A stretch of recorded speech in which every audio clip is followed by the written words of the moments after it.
Discounted Robinson at left back from the manager. It tells you everything. He wants to win. He doesn't want that gap closing below. And the Fulham players just having some last-minute conversations amongst themselves. The Burnley players in the middle of their own half, to the left of the halfway line, in a huddle.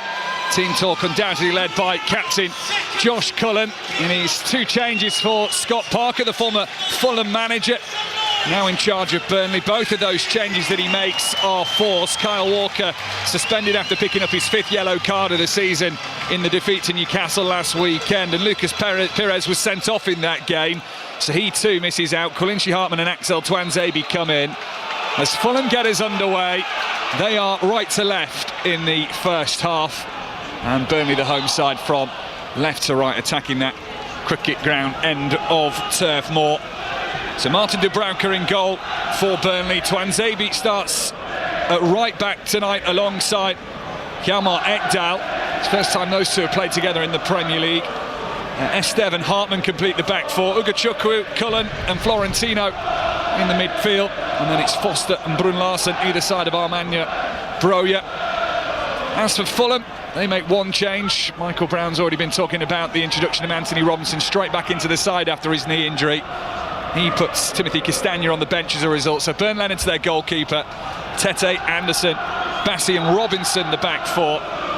Sanderberger and Iwobi will be the holding midfielders. Harry Wilson, who's in some good form recently, is in part of that attacking trio with Smith Rowe and Chukwueze, and Raul Jimenez is Fulham's striker this evening. It is Fulham in possession, where the ball has just been knocked out for a throw-in this evening. Burnley missing 2 influential defenders, Michael Brown and Kyle Walker and Lucas Perez. So it's a little reshuffle at the back for Scott Parker. Yeah, I think Tuanzebe was the shot coming in at that right back position. But they've got to react, they've got to find a formula, they've got to make it as hostile as they can, put pressure on, try and just test this Fulham defence out. They will be feeling sorry for themselves. Just try to drum them up and give them some confidence and some belief. Got to take the ball, but mostly they've got to deliver from wider positions and put Fulham under pressure. Because, you know, Fulham will take the ball.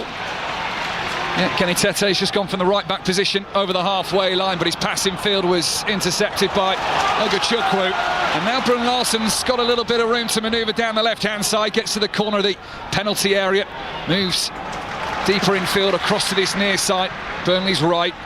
Now here's Lyle Foster. He'll have the overlapping option of Axel Tuanzebe on the touchline, but Foster turns 180, turns inside, tries to lay it to the edge of the D. It's a really poor, simple layoff behind his teammate. I think it was Brun Larsen there, wasn't it? And that's allowed Fulham to get hold of the ball, but then Anthony Robinson's chipped it into the middle of his own territory, and Ogachukwu's taken it down on the chest. He goes over. Burnley have a free kick here, central position, 25 yards or so from goal. Yeah, 2 poor passes, wasn't it? Right across your face.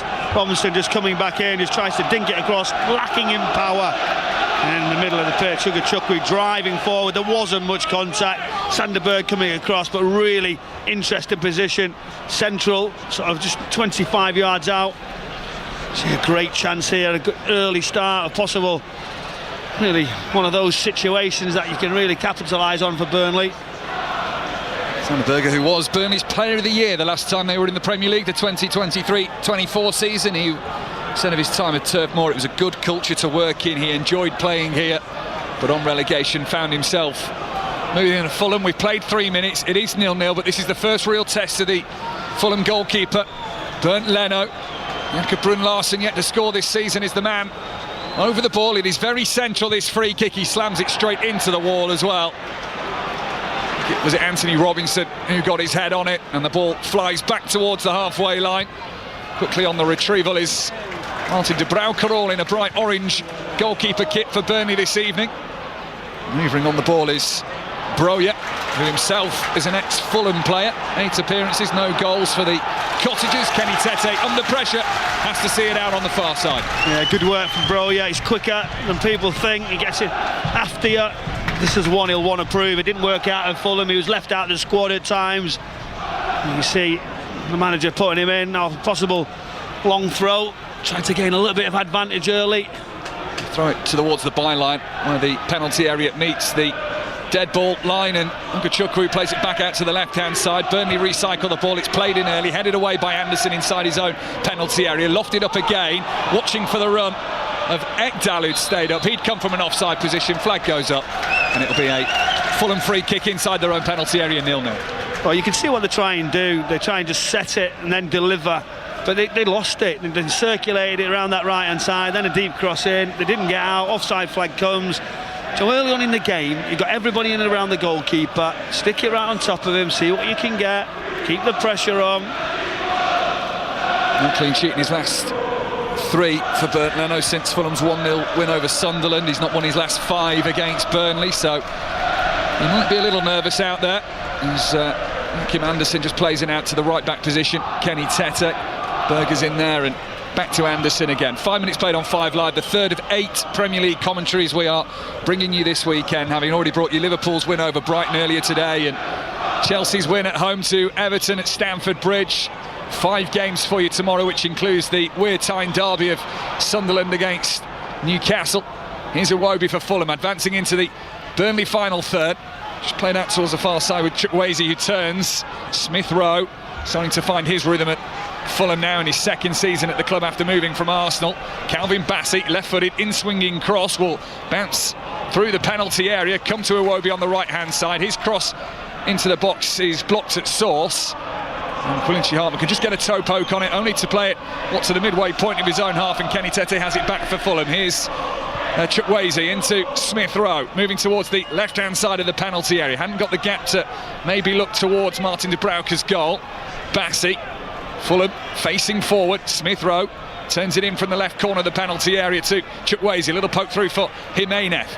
Lane out to Tete. It's a little cushion pass into the path of Iwobi. Blocked by Brun Larsen on the edge of the box, and it's gone out for a Fulham throw, 0-0. Yeah, great play. Initial big diagonal pass out to Wilson, set the tone. And then the circulated, fast movement. Smith Rowe just in that 10 position, checking his shoulders. Just trying to set off the attacks. They've looked bright. Playing on the inside channel to Anthony Robinson. Hasn't worked out for Fulham. Burnley not convincing in any of the touches of the ball that they had there. And they're given a throw-in away on this near side. 10 yards inside their own half. Fulham's left. 5 Live from Turf Moor this evening. It's not a busy Turf Moor, it has to be said. There are plenty of empty seats in and around, particularly in the Bob Lord stand, the little low small stand, single-tiered stand on the far side. They're still coming, Mike, they're on the way. It's busy out there. Chukwueze as well, just trying to get him on the ball. Tries to make things happen, exciting. This is what Fulham want now, control the possession, move Burnley around, suck them in. Burnley putting the pressure on Fulham high up the pitch. Leno finding Berger. Berger's able to send it out towards the right-hand side. Back he goes to Joachim Anderson. Berger's back on the ball to a few hushed boos, I think, from the Burnley crowd. And then plays it to Anderson to the right of the centre circle. Burnley have a strong home record against Fulham. They haven't lost to the Cottagers here in their last 29 home league games, a run that stretches back to April 1951. Fulham winless in their last 5 against Burnley, full stop since a 4-2 home win in August 2018. Now Burnley need 3 more points tonight, but it's Fulham on the attack with Chukwueze, bringing it down out of the air, left of the D. It's played to Robinson, whose low cross is blocked by a onrushing Lyle Foster, and Fulham have their first corner of the game. Jimenez just dropping down, that link, circulating out left-hand side. Robinson high and out, getting into his stride, trying to fizz the ball across. They look bright. Burnley can't get hold of them. 2 wide players just coming inside slightly. A little give and goes. Jimenez dropping down. The defenders are staying in the line. They've maybe got to step forward and stop the source. Harry Wilson will be the source of this corner from the near side. Fulham's left-footed, out-swinging corner that finds a way in. Oh, it's tapped in by Emile Smith Rowe. The corner didn't look all too fantastic. Hit with a bit of pace into the 6-yard box. Burnley were caught napping at the near post, and Smith Rowe just had to guide it and steer it into the goal, and Fulham lead, and there's more problems for Burnley. It's a big goal for Fulham in their quest to pull away from the relegation zone, and it is Burnley 0, Fulham 1. That was a disaster for Hartman. He's on the front post. He's got to see that coming. The Fizit nearby, and he doesn't even touch it. He has a chance to clear it away. He thinks, oh, I'll just put my foot out. It wasn't convincing. Smith Rowe can't believe it. It's a simple tapping inside that 6-yard area, right in front of the goalkeeper. Because Hartman misses it at the front post, it's so hard for the goalkeeper. He can't react. He comes from deep. At this level, that can't happen at the near post. Far too much space. Really clever run from Emile Smith Rowe from the penalty spot, made it late. Initially on first viewing it looked like he perhaps wasn't expecting the ball to come to him, but when you watch his run and when you track it, he actually put himself in the perfect position. And Emile Smith Rowe gets his 3rd Premier League goal of the season, having scored recently in that 4-5 thriller with Manchester City. But Burnley have an instant chance to respond with Ugachukwu. Saved by Leno, behind for a Burnley corner. He had a bit of time in the penalty area, just tried to slide it past the goalkeeper, who was quick off his line and makes the block. You can see Bassi just stepping up. He's got to be careful in and around him. That's a good ball, and then goalkeeper comes out, good block. Just drives forward, get another look at it there. Ugachukwu. He's got to try and flick it, dink it over the advanced goalkeeper. He doesn't, ricochets wide. Corner goes in from Burnley, right on top of the goalkeeper, but Joachim Andersen is in front of him. Not the most convincing clearance by Fulham, but they get the fortune run of the ball. It's back out to the corner taker, Brun Larsen on the far left-hand side for Burnley. Little pocket of fans behind that goal, watching another cross come in, bounce on the byline, go out of play, and that means that Burnley have another corner. Michael Brown. Yeah, good reaction from Burnley, pushing. Just get a little look at Scott Parker. He's thinking, how can I stop that? All the plan, the detail, the preparation going into set pieces and organisation. But now we've got an opportunity to put it right on top of the goalkeeper. Everybody on the far side of the 6-yard area going to run forward and try and create problems. Played 11 minutes, Fulham lead 1-0. It's another dangerous corner in that Leno has to just claw just under his crossbar. And he does, and it goes out for another corner, this time on the near side. It's another dangerous corner. There's a couple that have come in from the left-hand side. And Burnley will have another set piece. Yeah, Brolyer's just waiting right on the back post to try and head it in. It's a vicious ball right over the top of the goalkeeper. Leno, good hand. Brolyer's just waiting to head it down into the goal on the line. Now, just stick it in, keep putting it under pressure. 2 arms raised in the air from the corner taker. It's almost like the Fulham one that they scored from, low in at the near post, but Fulham are able to defend that, clear that, and send the ball up to the halfway line. He's got to be a little bit careful here to Anzabi, because Harry Wilson is charging him down. His brown hair back with an Alice band on, just to keep it out of his eyes, and it's sent long back towards the Fulham left back position for Anthony Robinson. Calmly played back by Berger to Anderson, and Anderson sends it out towards the far side. Both managers on the edge of their technical area, not with their thick winter jackets on. As I mentioned, it's quite a mild night in East Lancashire. Grey cardigan on for Scott Parker. It's definitely been colder here, Michael Brown. You can tell you're doing all the games up north, can't you? Go down south a bit. You think this is a little bit of a chilly night, but seeing a poor start on it. Burnley, Fulham convincing now. Everybody dropping in, getting on the ball. It's great when you're winning, having the control. I was interested in the programme notes. Both Scott Parker, the manager, and Alan Pace, the CEO, were writing that they were calling on the fans. They need turf more behind the team, was the strong message all around today from those on the sidelines and in the boardroom. And going 1-0 down isn't going to help your case with that. No, it's not, but no, it's never going to be an easy season. I think that's for obvious reasons. Recruitment, etc. that Burnley can produce. It takes time when you first go up, but you know, if you're wondering, he's got the experience now, the manager, to try and realise how he finds his way back into it. Lyle Foster just nudges that in from the left-hand side. Florentino couldn't get to the ball first, but Burnley have the possession now on the left, far side with Brun Larsen. Tries to switch the play, backspin on the ball. Just beaten to it by Chukwueze was Lyle Foster. Burnley will settle for the throw-in, level with the corner of the penalty area on this near side. It is then thrown back towards the halfway line. Burnley 0, Fulham 1. Nearly 14 minutes played at Turf Moor. The early goal from the corner by Emile Smith Rowe. You can watch it back, match of the day tonight, 10:20 on BBC One, along with the highlights of Liverpool and Brighton. Liverpool winning, Mo Salah getting an assist in Certainly his last game before the Africa Cup of Nations. Will it be his last game ever for Liverpool? And Cole Palmer back in the Chelsea team and back amongst the goals as they beat Everton earlier today. And from 8 o'clock tonight you'll have reports of Arsenal against Wolves from the Emirates Stadium as well. Fulham in possession, leading as they are by a goal to nil. Smith Rowe, the goal scorer, just turns it back to his own defender of Joachim Andersen. Now it's clipped up towards Alex Iwobi.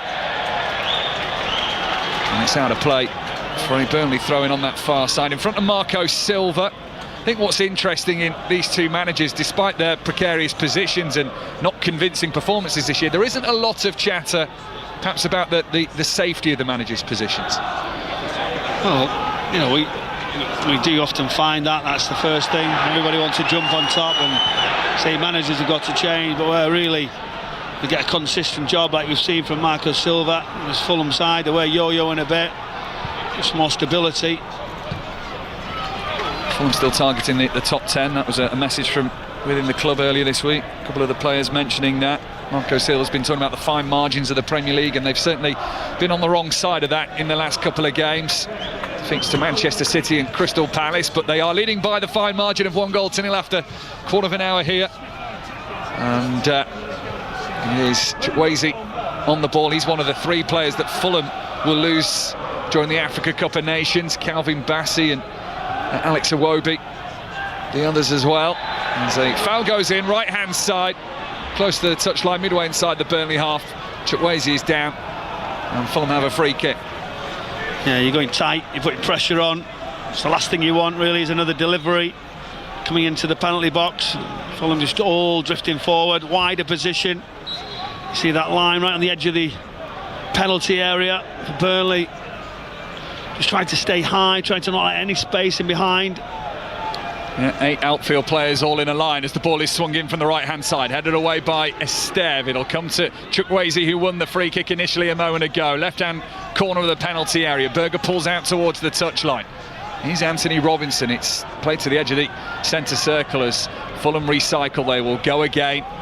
Burnley haven't really shifted out of that defensive setup from the free kick. Smith Rowe with a little clip up to the left-hand side for Berger, who's got the overlap of Robinson. Robinson clips it over the top of everybody in the 6-yard box. It runs out towards the far side. Burnley fans want a little urgency from their team that are just jogging over to retrieve the ball. Smith Rowe got there first. And now Burnley are able to clear it away as Fulham played it onto the edge of the box. Ugachukwu goes down, and that will be a free kick. Turns to the referee. Finally relieved he's got a free kick, I think. 1-0 Fulham. Yeah, Sander Berg just holding it. Robinson coming really late. I think if the ball's better right in front of him, the weight of the pass, he'll be able to just feed it right across, but he has to lift it. Oncoming defenders coming to block and lifts it right out of the far post, but the Burnley supporters agitated, worrying, moaning. One over the top. Broja trying to control it over his shoulder. It kind of ricocheted off his top of his boot, then off Calvin Bassey, then back off Broja again, and it goes eventually to the feet of Bernd Leno. Not the smoothest bit of play. Could have gone either way. It fell in Fulham's favour. And now Josh Cullen has the ball for Burnley inside their own half. A lot of fans sat with their arms folded and very little expression on their faces. Down below us in the James Hargreaves stand here, the main stand of Turf Moor. Small collection of Fulham fans. Away to our right-hand side, the opposite end to which Emile Smith-Rowe scored his goal. And it's Burnley who trail by a 0-0, courtesy of some poor defending from the corner. They switched off. Smith-Rowe broke free. Hartman didn't get there at the near post. Burnley looking for some sort of reply. Passing it around nicely, but things just break down in the final third. Florentino towards the left-hand side. Here's Jakob Brun-Larsen. Second spell now with Burnley for the Dane. Lone spell here last time Burnley were in the Premier League. 16 goals in 32 Premier League games back then. Yet to get on the score sheet this campaign. Here's Ugachukwu, right-hand side for Burnley. Like I say, Michael Brown, the passing is there. It's just when they get further up the field, they seem to run out of options. Well, that's the point, but when you give a goal away like you do, whether you're running out of options or what, you just make it all that much more difficult. say, the pressure, you can hear the fans. It's not going to help the situation when they try and get them to go back to front quicker. They need to have build-up. Look, they don't like that backward pass to create something else. When they do play it forward, Foster here's in a footway to Robinson. Foster plays it off the side of the boot of Anthony Robinson. Fulham smack it away. That's better. Burnley fans enjoyed that bit of play when they started to hurry it forward a little bit. Yeah, they like it, but ultimately it's going back to front quickly that you don't have to do. Build up, have another pass. So we all want to get in behind wherever you can, but when it's in that middle area, you've got to wait. I don't blame them, that extra one. Chasing the equaliser, trailing by a goal to nil. Early delivery in from the left-hand side. It wasn't close enough to Broyer. It wasn't going to get into the penalty area for Chukwu, who was the furthest man forward in that sense for Burnley.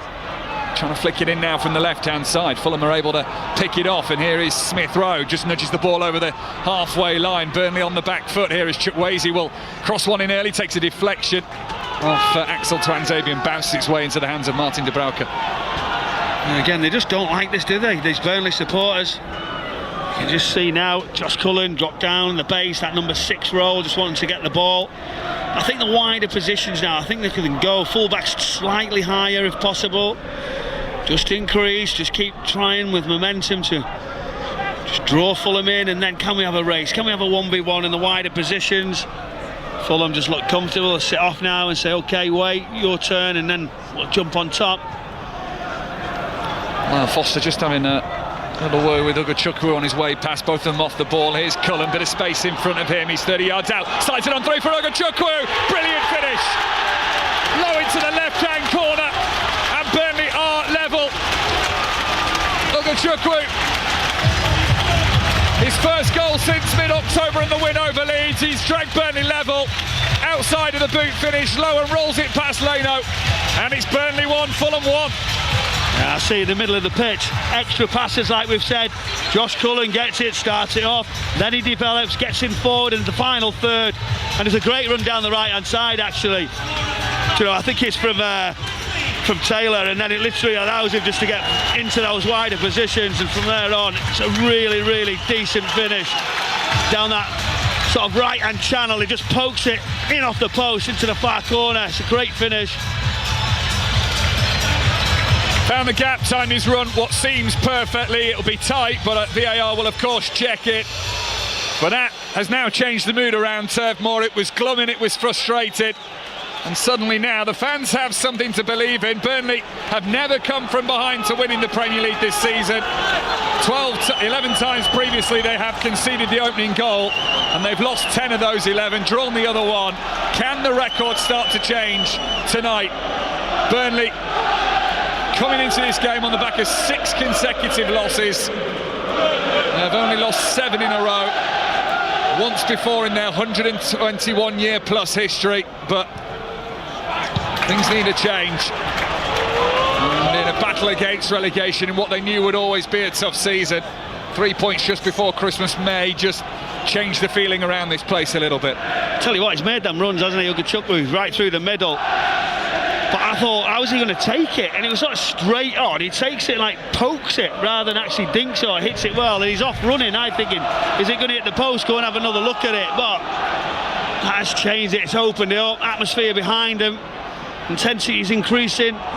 Broyer fancies his chances against Joachim Andersen. He's done well there. Laid back by Florentino. Here's Brun Larsen, left corner of the penalty area. Suddenly Burnley feeling the wave of momentum with them and the crowd behind them. Overlap comes, cross come in from the left-hand side. It's in a Turf Moor, it's starting to believe again, and they've won a corner. Well, that's what they want, don't they? They want it quick, want it aggressive down the outside, try and put crosses in. Tete coming across, good block. It's the opportunity, same set piece. Looking right to that far post. Need to come forward. All of Fulham just zonal waiting. It's a busy 6-yard box. The majority of Fulham players inside that 6-yard box. At a quick count, there's 7 inside there in the lime green shirts of Fulham. Our attention's drawn away to our right-hand side for this Burnley corner on their left. It is swung in again, dangerously into the 6-yard box. Referee spotted a push, gives the free kick. Leno stayed on his line this time. Defenders seem to have done their duty anyway, and the free kick's been given. Yeah, just having a look at the official. He said actually someone's holding, grab, put their arms around the opponents, and then at that point he says, right, free kick, takes the pressure off Fulham actually, because it was right in the middle. It was a great header, wasn't it, from Bassey. Played 24 minutes, Burnley 1, Fulham 1. And a big game at the other end of the Premier League table, when attentions later will be on the top end as Arsenal take on rock-bottom Wolves. But for now, these two battling themselves out here in an important game on 5 Live. Robinson's cross in, just over Jimenez, and Steph quickly had a tug of his shirt and backed off very... Well, why does he even touch it? I'd be surprised if it don't go down. And they say, well, I'll just wait and let him have a look. There wasn't much in it, but this is why you see players drop down, give the officials something to think about. I mean, it's amazing, isn't it? The shirt, you got VAR while they do it. Chukwueze, left corner of the penalty area, in a contest here with Ekdal, headed away from the Burnley box. Chukwu, their goal scorer, takes it down on his chest, then flicks it over his shoulder. Bassey steps in front of Foster, and he's sent forward. But too much on that for Anthony Robinson to chase, and it will be a Burnley goal kick. Now Turf Moor starts to clap along to one of the hymns of the club songbook. 1-1 the score, 25 minutes played. Scott Parker, his woolen jacket, his woolen cardigan, just has a little word with one of his players on the near side to him, and slams his hands in his pockets and watches on as Broja wins a header. Foster has to chase on the right hand side. Robinson is the cover for Fulham, but he ties himself in knots, and that allows Foster to take the ball. He plays it into the box for Broja, a little wiggle from him. There are 3 around him in the green of Fulham, and that left him very little room to operate in, and as he tried something, the ball just rolls on through for Bernd Leno. Do you know what, I fancied him actually, Broja, with his quick feet. Sanderberg, the midfielder, just supporting that defensive line, coming across, make sure there was no space, as he just drops down now. Sander just trying to look for some space for diagonal passes, keeps it simple. Atmosphere, as you said, it's increased. Fulham keep coming, lovely again. The outlets on it, those diagonal passes, they're obviously working on that today. Chukwueze to Iwobi, who's come a lot more central for Fulham in this passage of play. 1-1. The visitors in possession. Now Iwobi slowly making his way out to the right-hand side. Anya Broja just going back to him. No goal in 36 Premier League games now for him. His last goal came against Fulham for Chelsea in a 2-0 win in October 2023. 2 years without a goal, and if he can get one tonight, it would be a huge relief for him, but I think it'll be an even bigger relief for the club he now plays for. You know, he needs to find a home, he needs to find a regular slot. He's got the talent, ability, stature, but what is it? Why can he not sustain a place? Longevity, play week in, week out, play the minutes. He's got to feel like that's his next step for sure. Where does he go after this if he doesn't really manage to do that? He was praised last week for working tirelessly and trying to bring the ball forward for Burnley. Swing of the water bottle for Marco Silva, who saw his side take the lead in this game, and since conceded to Özlem Ugochukwu's tidy finish inside the penalty area, the outside of his boot. So it's 1-1. If you missed any of the goals, you want to rewind the action, you can do on BBC Sounds. You can also use the radio dial at the top, and that will this evening allow you access to plenty of rugby union action. Sports Extra 2 and Sports Extra 3 right now has live European Champions Cup and European Challenge Cup action. Scarlets, Cardiff, Gloucester, Newcastle Red Bulls all in action this evening, and then that same dial tomorrow will give you access not only to Sunderland Newcastle, which you can listen to on BBC Radio 5 Live, but you've also got commentaries of Manchester City against Aston Villa in the Women's Super League, Palace against Manchester City in the Premier League, Forest Spurs, West Ham Villa as well, and then the 4:30 game is Brentford against Leeds. Alex Iwobi was down on the floor, he's back up, he's okay, and it looks like Burnley will get going with this goal kick from Martin de Brouwer, long into the Fulham half, down the middle of the pitch. Josh Cullen just steps in front of Samuel Chukwueze, now wants Foster to go running down the right hand side. Robinson steps across him, and that allows the ball to go out for a goal kick. 1-1. That was better by Robinson, as you said. He's not been fit. Just had another look at the goal actually. He just tries to anticipate that the ball's going to go wide. Chukwu runs inside him, and it's just the weight of the pass, the timing of that run splits Bassey and Robinson, and then that finish. you'd be disappointed. Someone who's been very consistent in a Fulham shirt. As I say, the manager's desperate to get him back in. He knows what he can bring in that left back area, but rightly he will be a little bit rusty, a little bit slower as he gains the momentum, but he's got to do better than what he did there in that equalising goal for Burnley. Signed by Scott Parker from Wigan. Anthony Robinson in 2020. Ball over the top, just takes a little touch off Ekdal in his play. On the pull back by Smith Rowe. All he could do as the ball was racing towards the byline. It's behind for a corner. Burnley taking no chances. Just another little switch off from the Burnley backline. Well, the ball's good actually. Puts you under pressure. Real deep run. Real Smith Rowe. And the header's not good enough, is it? He keeps it in. It's really tight actually, whether it's gone out. They're asking questions to see if that's going to be the case, but it's a really poor header, isn't it? He does so well, doesn't he, to try and keep that in, Emil Smith Rowe, but Ekdal to make sure he gets much more contact on the ball. So Iwobi and Wilson are over this corner on the near side, the left for Fulham. Iwobi runs over the ball, doesn't connect with it. Wilson now swings it in. Burnley clear it away at the near post. Robinson dinks it back up. Wilson controls that beautifully out of the air. He just puts a little chip into the box, and the downward header from Calvin Bassey. Fulham are back in front. Burnley are behind again. Bassey runs over to the corner, kneels down in celebration with his arms aloft in the sky. And Fulham have put Burnley under more pressure here. Burnley staring down 7 defeats in a row in the Premier League. Burnley 1, Fulham 2. It was a really well worked goal down the left hand side for Burnley. Point of view, they've got to do better. It's inside his right shoulder. You've got to get out, you've got to be higher. But it's the run from Wilson. He angles it, he stays on side, he comes in the blind side, takes a touch, he's composed, he waits, and you know about his assist, you know about that lovely left foot. He just dinks it to the back post. He watches it all the way. Great technique, head up, gets upright, wonderful ball. It's an absolute sitter. Just jumps forward. Bassey with a simple header downward into the net. Really poor from Burnley though. He's in a real purple patch at the moment, Harry Wilson. That is a 4th game in a row. And he's been involved in a Fulham goal. 2 goals and now 2 assists in 4 matches. He's in the purple patch and it's the best run of his life in a Fulham shirt, and they're back in front and they want more here. Fulham trying to quickly put a little bit of daylight between themselves and Burnley. Chukwueze from the left-hand side, thought about the cross, changed his mind, has reverted back down the near side channel, and Fulham have now worked it into the centre circle. Burnley fans trying to get behind their team again. I think what's been most impressive about all 3 goals tonight so far is the off-ball runs that has been involved in each one. Emil Smith Rowe getting clever at the corner, Ugachukwu timing it perfectly for his equaliser, and then the run of Harry Wilson then to tee up Calvin Bassey for the header. Listen, the first goal's clever from Fulham, regards to the front post, picking him out, that deep run from Smith Rowe.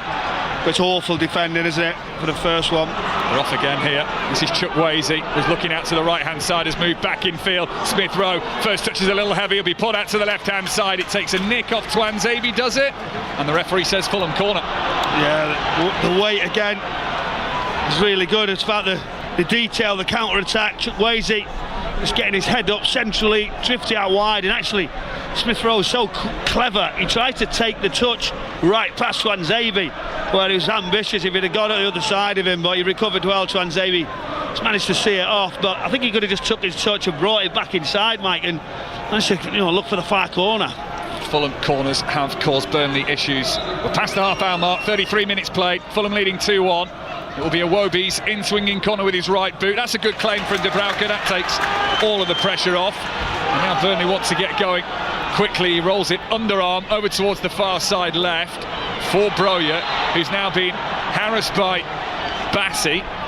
Broja held it up well. Bassey gives away the free kick, but Burnley just got to the edge of the defensive third then, and that was it. Well, they tried to play out quick. There was pressure on, rolled it out to that left-hand side. Broja wanted the ball, but then he sort of held on to it. Once Bassey's got him there, on the byline, I'm thinking, don't foul him. He actually keeps pulling him, and he lets Burnley off really when they were under pressure. But it's changing fast, this game. The outlet's on if they play it quickly, and the forward runs, but They must be fragile. Good play here. Onward towards the left-hand touchline. Back in field it comes. This is Florentino, Burnley's Portuguese midfielder, on loan from Benfica this season. Brun Larsen, ball lets go behind him initially. Here's Hartman. He's got a few assists this campaign. A few appeals of handball as he trying to send it in from the left-hand side. Goal kick given. That frustrates the Burnley fans behind that goal away to our right. VAR will check if there was any handball in there. It did seem half-hearted appeal, and more certainly from the fans than perhaps the Burnley players. I don't think it'll be any more than that. No, it shouldn't be. We're just getting another look at the goal. Burnley sort of tried to sneak out. Do you know what? The run is so good from Wilson. He makes the mind up with Robinson. Deliveries are good, and that ball in, as you say, off the ball running. Like you said, you impressed him, Mike, but you know, from Burnley's point of view, stay with runners, get tighter, see it coming. Nobody does. They're very square in that defensive line. No, Scott Parker now. What next? How can his side react? It's such a tough league, isn't it? When this starts to happen to you, you look like you can't get anywhere near in the Premier League. As you mentioned before, another loss would be so devastating for them. Daniel Farke has a worse losing percentage rate than Scott Parker for managers who've had over 50 games in the Premier League. Scott Parker's 61%, Daniel Farke 67%. He'll want to change that record. Burnley will want to change that record, but so far there is very little to inspire those that come to Turf Moor week in, week out at the moment. I wish you luck to go and tell him that stat when you walk past him if you're interviewing him afterwards. I'm not sure you'll get very far. Thankfully, that's not my job. Yeah. That's producer Nathan's job this evening. Hope Scott Parker hasn't got BBC Sounds on in his dugout. Might be in trouble. Yeah, I'll remind him it was you, though. That's the point he was saying about those sort of stats. Do you know what? It's difficult. Managers are so good in the Championship, bringing teams up. You've got to really allow for that. That's the difference.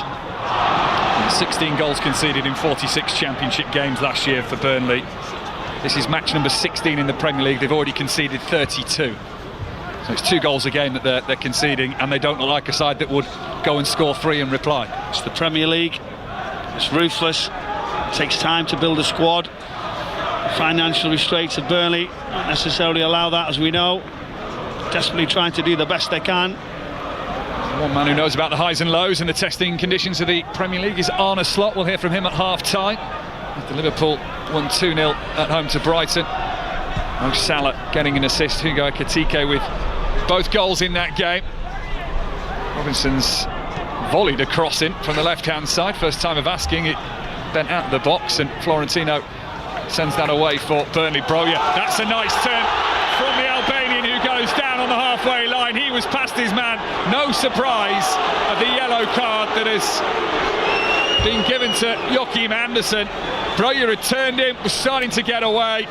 Andersen was on the back foot, pulls him down. It's a yellow card. It is a foul, there's no question about that. It's great skill, wasn't it? Flip, turned, and then he just drags him back. So inside the Burnley half. I don't know what the fans are expecting there. They're saying they want more, but no, as Andersen goes to the floor, there was an elbow across his nose actually as he tries to get away, Broja. Andersen sat down immediately after the free kick was given. Burnley paid the free kick quickly, and here is Broja. Leno's off his line, a good chuckle inside the D, takes the shot, that's blocked at source. And Fulham are able to get it away. Another smart run, another clever free kick. And talking of running, Harry Wilson is through here, charging down on the Burnley penalty area, gets the shot away. It takes a deflection, that takes the power off the ball, and De Bruyne can eventually save, having slipped in his own penalty area. End to end in a flash, and chances at both ends for both sides. Oh, it's a great run from Wilson right through the middle. He tries to get the strike at the far post. Hartman, fault for the first goal. Great recovery run as Broja goes through as well, and everything's happening. Leno stops that one. Real good few moments of the game. Good vision from Florentino. Ball drops perfectly to the feet of Brun Larsen, who dribbles his way into the penalty area in the left-hand side. He's trying to pass it across the box, and it's blocked by Raul Jimenez in the corner now, and it goes out for a Fulham throw deep inside their own half. 7 minutes to half-time. Burnley 1, Fulham 2. Yeah, Tete does well. Just get another look. Deep free kick as everyone's sort of napping to see what's happened with that yellow card. Goalkeeper does extremely well. Straight pass in behind, bro, you're running. But I don't think he anticipates that the goalkeeper is actually going to come out. He doesn't catch it great. And then Fulham go up the opposite side, and it's all happening. Great few moments. So, two big chances for both sides in the matter of seconds, let alone minutes. Ball flies up into the air. Lyle Foster allows it to bounce. Bassey comes across, heads it, goes to ground. Ball runs to this near side touchline, and Fulham are able to get it clear, but not for long. It's going to come back at them, with Ekdal getting the control. His pass forward intercepted, and now it's Fulham's turn to look the opposite way and move the ball. They are right to left in the closing stages of this first half. Fulham leading as they are by 2-1, 6 minutes to the break. Here is Josh Cullen on the halfway line now for Burnley, in their claret shirts and the white shorts. He's going long. Burnley just starting to go a little bit quicker and more direct, bypassing the midfield a little bit, it would seem. And now Fulham in possession in the left-back position with Anthony Robinson. You know, Gachukwu was unlucky, really. He tries to push on. Sandenberg just gets near and sees it off. Fulham sort of go, OK, we'll take our time now, trying to stop Burnley getting anywhere near this. But it's been good. It's been interesting. What will happen next? You feel like, I don't want to say it, there's got to be more goals, surely. Well, that's it, you can stop listening now. It's, Michael Brown's just killed the rest of that game off with the curse of the commentator. Fulham leading by 2-1. A few Christmas hats and Santa hats around Turf Moor, of claret colour, of course, with the Burnley badge on it. Our engineer Nat brought the Christmas cheer as well. Tinsel decorating her mixer desk. Very festive. You feeling in the mood yet, Brownie? Always, mate. Christmas tree was up early November, mate. Was it? Yeah, ready to go. Here's Robinson. Just wonder which heated item you've requested for Christmas this year. You've got the set, gloves, hat, gilet. I've got a few bits. I like the actual portable heater at the moment. That's the one underneath your feet. That's the way forward in commentary.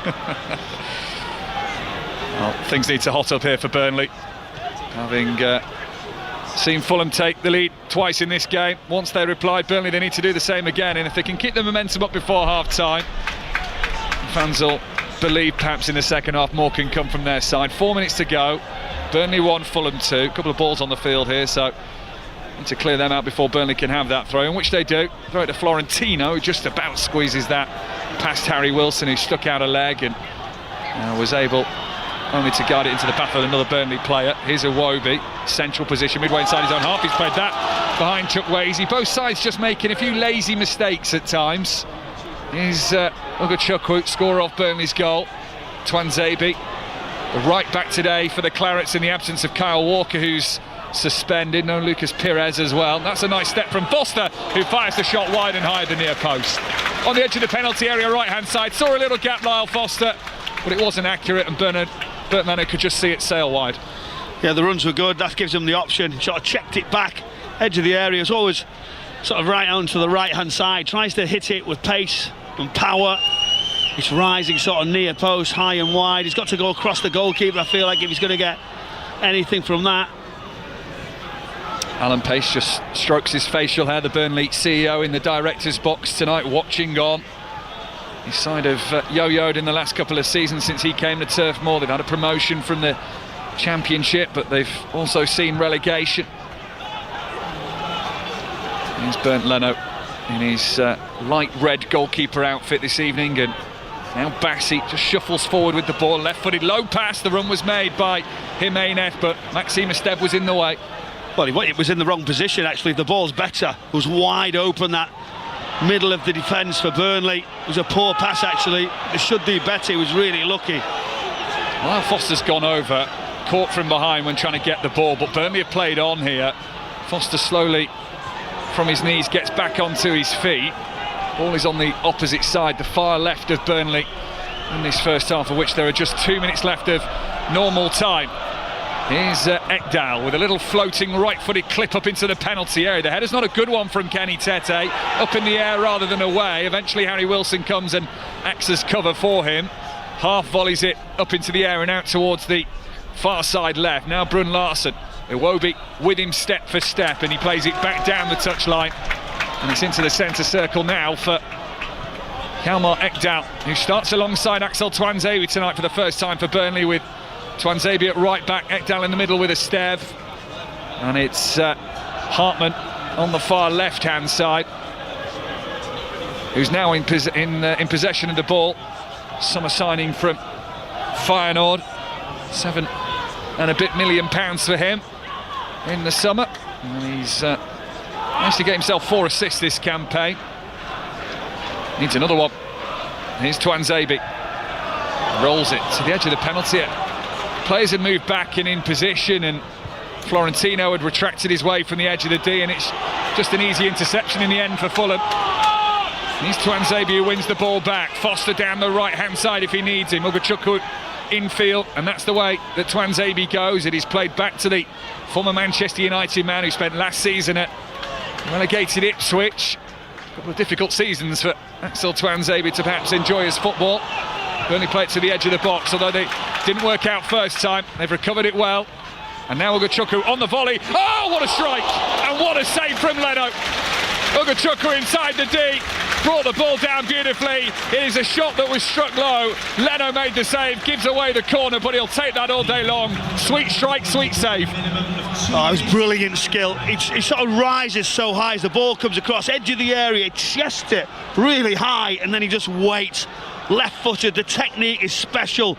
Drills it, volley, left-footed into the far corner. It looks like it's going all the way. Strong hand, Leno right across, big save. So 2 minutes of added time. Burnley corner again, right on top of the goalkeeper. Back post this time. It loops up onto the roof of the net. It'll be a goal kick. I think the header was from Tuanzebe in the end. So 2 minutes of added time. Fulham leading 2-1. Yeah, big efforts there. I can't tell you how good that skill was. That would have been some goal that had gone off. He sort of just took it in his stride. He's done really well. He's been a threat, hasn't he? Driving from late into the penalty area. Big save. Goalkeepers don't always get the credit. They wait. But that, he was down the right-hand side, and it was an important one right at the right time for Marco Silva. But for Scott Parker, frustration. But they're having a go, this Burnley side. They're putting Fulham under pressure. Defensively, they're going to have to be much better in the second half, though. I think both sides' defences need to tighten up a little bit. Scott Parker's happy with the application of his side. It says that's what's giving him the positives to take, that they're not being outclassed in games necessarily. They're in them, and he knows with a few tweaks they can finally get the results they need. But in the meantime, they're behind again. Ugachukwu trying to just stab it back out to the far side touchline. He goes down, wants the free kick. Fulham have cleared it long. Maineth on the chase. And De Bruyne is there first. Seconds remaining of the first half. Tuanzebe on the right-hand side. Is there one final go from Burnley? Foster keeps it in on the touchline, lays it back to Tuanzebe. Back to the halfway line for Ekdal. Ekdal across the centre circle for Maxime Esteve. The 2 minutes of added time are up. The referee puts his whistle to his mouth. Burnley do not get that final attack. A few boos at half-time, but the music quickly blasts in to drown them out. Burnley behind again. Very early on, having conceded when they switched off from a corner, and Neil Smith-Rowe poked home from very close range. Ugachukwu got them level with a nice outside of the boot finish. But then Fulham have restored their lead with a brilliant bit of control for Harry Wilson to take the ball out of the air and tee up Alex Iwobi for 2-1. Yeah, it's all about the defensive line that set the tone, wasn't it? Sleeping on the front post, Hartman and a set piece. Neil Smith-Rowe couldn't believe it. Simple tap-in. So Burnley have had a go, but defensively they haven't been sound, and Fulham have capitalised. They've showed some good reaction. Ugachukwu, who's been that leading light in the middle with that goal and run, and a wonderful effort at the end of the first half. Defensively is a big concern. It's one of those normally where Burnley is saying they've got to score, they've got to create. Fulham have looked in easy street, really. They could have really been a little bit further ahead. Burnley staring down 7 straight defeats in the Premier League. They're behind at the break mark by 2-1 against Fulham. Back for the second half. Earlier in the Premier League, Chelsea 2, Everton 0, Liverpool 2, Brighton 0. Hugo Ekitike with both goals for Arne Slot's side. You'll hear from the Liverpool manager during Half-time, you'll hear from David Moyes and Enzo Maresca as well. In the Championship, leaders Coventry beat Bristol City by a goal to nil. Middlesbrough stay 5 behind after they beat QPR 3-1. Preston stay in third after beating Oxford. Big wins at the bottom for both Norwich and Portsmouth. Cardiff needed a second-half injury-time winner to beat Doncaster 4-3. They are 4 clear at the top of League One. Bradford stay in second. They beat Reading. Lincoln in third were held at Blackpool. Port Vale got their first goals in 7 in the league in a 2-2 draw at Luton. League Two leaders Walsall held at home by Shrewsbury, but amongst the promotion chasing sides there were wins for Notts County and Swindon as well. Salford came from 3-1 down at home to Colchester to win 4-3. The 2 games in the Scottish Premiership were both drawn, Dundee United and Motherwell, and Livingston and Dundee. Falkirk and Hearts is an 8 o'clock kickoff. Glen Gooley won the big race of the day, the Support the Hunt Family Fund December Gold Cup. A 33-1 shot, and the owners donated £10,000 of their winnings to the Hunt Family Fund afterwards. And in Rugby Union's Champions Cup, big win for Sale this afternoon. They won at Claremont by 35 points to 14. Saracens lost to Sharks. Half-time in 2 games at the moment. Munster 7, Gloucester 3. Bordeaux leads Scarlets 31-14. Trailfinders and Saracens have been the winners in the Women's Premiership so far. In the netball, England beat Jamaica 80-37 at the Copper Box. And at the darts, 2-time world champion Gary Anderson scraped through to the second round. Reaction to the day's football to come, but at 21 minutes past 6, Dan Mosley has the news. The voice of the UK. This is BBC Radio 5 Live. Good evening. The Metropolitan Police say they will not pursue an investigation into claims that Andrew Mountbatten Windsor asked a close protection officer to obtain information about his accuser, Virginia Giuffre. She said she was coerced by the convicted sex offender Jeffrey Epstein into having sex with the former prince on 3 occasions. Andrew Mountbatten Windsor has always denied the allegations. Buckingham Palace says the King was deeply encouraged by the scale and sensitivity of the response to his cancer broadcast last night. King Charles was praised for his openness about his treatment, stressing the importance of early detection and screening. Migrant crossings of the English Channel resumed today, ending the longest pause in small boat arrivals for 7 years. Home Office figures released just before the first boats were spotted showed that no migrants had reached the UK via the Channel during 28 days of poor weather.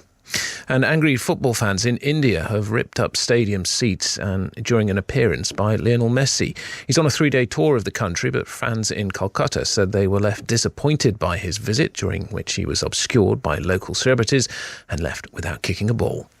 Smith launches it. He's finished it off with a 6. Emphatic win for Australia, who are 2-0 up with 3 to play. The Ashes on 5 Sports Extra and BBC Sounds.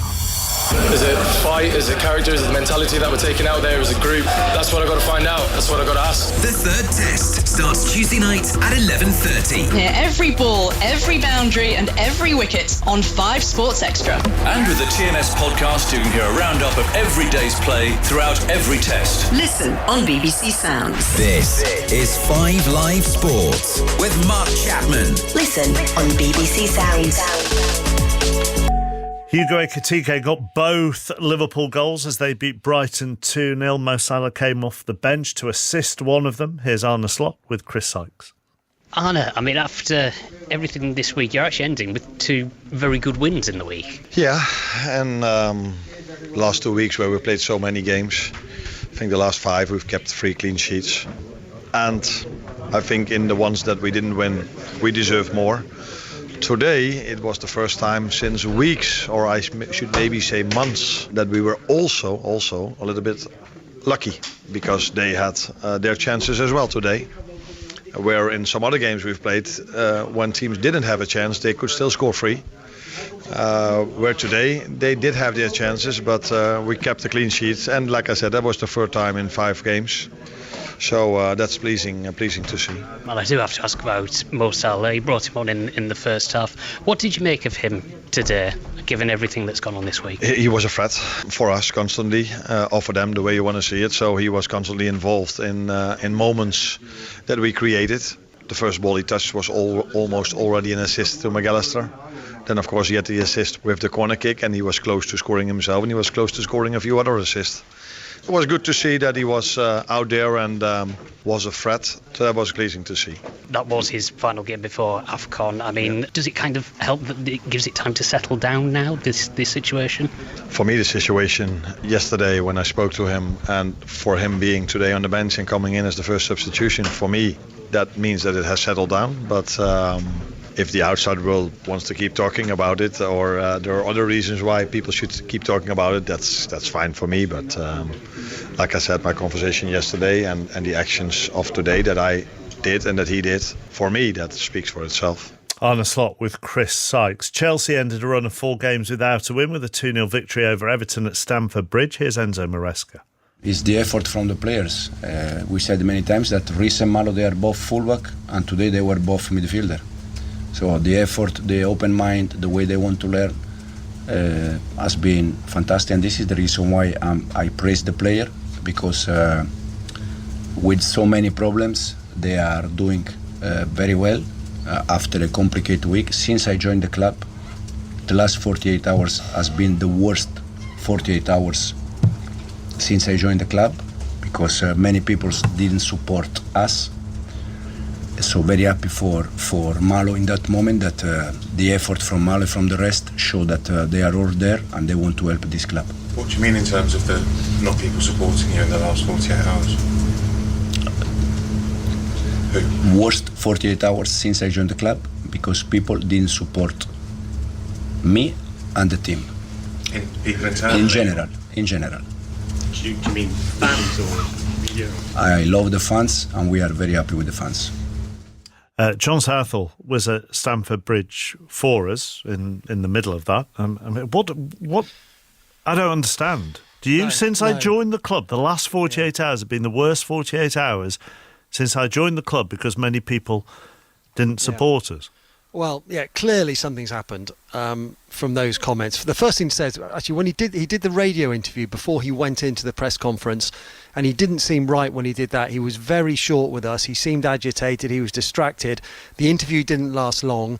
Then he went into the press conference. That answer just came off the back of just a routine question about Marlo. Yeah, it wasn't provoked or anything. It wasn't provoked remotely. So, and I think the fact, what he said, that obviously the worst 48 hours since he's been in the club, people didn't support me. People didn't support me or the team. Now, it's been a difficult period since Barcelona drew with Arsenal, lost to Leeds, drew at Bournemouth and lost to Atalanta. But he wouldn't be drawn on who wasn't supporting him or the players, which will, it will just bring more questions. He said it wasn't the fans. I don't think it's the media. Then it leads to, is it from above? Is it from the owners? Is it from the board? I mean, he didn't say that, that wasn't the case. So it's a strange situation, and to happen now, they've gone 4 games without a win. They finally get a victory, the first league win since the 22nd of November. Then these comments come out, so it's going to fill social media, column inches. I'm sure 606 will get callers about it. So where does it lead from here, and where will it finish? But clearly something is not right at the moment. If he'd have done it after, I don't know, losing to Atalanta or the game at Leeds, it would have all been part of, things going wrong. But it completely takes the attention off a 2-0 win over Everton, doesn't it? Yeah, and it just leads to questions, doesn't it? And people will be suggesting certain things. They're not happy at board level because it wasn't clarified in any way. But as you say, I mean, the Leeds performance was terrible. If he'd come out after Leeds and said it, you wouldn't have been surprised. But since they came back to Atalanta, they'd have had a day off. Then for the last 48 hours, they'd have been in the training ground training ahead of this game today. So clearly, in the last 48 hours, something has happened to lead to this point. Thank you, John. As far as Everton are concerned, Keenan Dewsbury Hall went off early in the first half and they lost 2-0. David Moyes says his side were better than that scoreline suggested. I don't think it reflected it at half-time. I didn't think it reflected it at full-time either. I thought we played well today. I thought we did. And look, maybe the quality, I could say it, the big difference in sort of finances, possibly the level of the quality the players have had to finish things off were slightly better than what we had. But I couldn't fault the players for how they tried and how they kept going and kept at it. And you lost Kieran Dewsbury Hall as well, so that was a blow. Yeah. Do you know what's the latest with him? No, I don't know, but that's the disappointment. I mean, the results obviously disappointing, performance is not, but the disappointment is, like today we've got 2 players going to AFCON, we've got another one picked up an injury. Jack just felt his hamstring a little bit at the end as well, with the effort he made at the back post to try and score. So before you know it, you can find yourself in no situation. But look, we're at the time of year where there's so many games coming up, weather's changing and all sorts, so it's part of football. Let's go into the Championship, where Coventry beat Bristol City 1-0. So their first win in 3 league matches, maintains their 5-point lead over Middlesbrough. Here's Frank Lampard. I was very, very pleased. It was a difficult match, and I thought that before the game going into it. Bristol City were a good team, a very difficult team to play against in this league, and I thought our attitude was great. The first half I was really pleased, albeit that we didn't get our goal. And to win with a clean sheet in a tight manner like we did today at the end of the week that we've had, it was really, really important. So credit to the attitude, I think, of the lads was the biggest thing for me today. Special mention for your keeper, because I counted 3 brilliant saves in the second half. You really needed that. Yeah, definitely, because if you want to have success in any league, you have to have a good goalkeeper. You have to, because it gives confidence to the team and they help you with points. And there've been some games where Rushy has had not much to do at all, and there's been a game today where they help you, and it's crucial for us, and full credit to him individually. Well, everyone's been talking about your free-scoring nature this season. This was really about resilience, and after 2 games without a win, you must be so pleased with the character your players are showing. Yeah, I think our free-scoring nature was abnormal, and now we're maybe normal. And if you're normal and a game like this, I think we hit the post twice. We had chances that flew wide. But if they're not going in, then you've got to try and keep clean sheets. You've got to be good at both ends of the pitch. And that gives me a lot of pleasure, as much as sometimes a comfortable win against a good team when we have to dig in at the end of the match like we did. It gives me as much pleasure because there's real spirit in the group. As I say, Middlesbrough won as well. They beat QPR 3-1, so they stay 5 points behind, and that is Kim Hellberg's 4th straight win as Middlesbrough manager. The other end of the scale, towards the bottom of League 2, Bristol Rovers have this afternoon sacked Darryl Clark after they were beaten 3-0 at lunchtime at home to Swindon. So that means 10 straight league defeats for the club, and they are next to bottom in League 2. Maybe Bristol Rovers fans, you want to have a chat with Ali and Chris on 606. Middlesbrough fans and Chelsea fans on that very strange comment from Maresca. You've set us up beautifully tonight, Mark. The lines are open, 08085 909 693. So just listening to those first 2 interviews from Arne Slot and Enzo Maresca. So Arne Slot said there that he feels the Mo Salah situation has now settled down. So Liverpool fans, do you agree? How do you think Mo Salah played today? Probably got on a little bit earlier than you might have thought in the game. How do you think Arne Slot has handled it?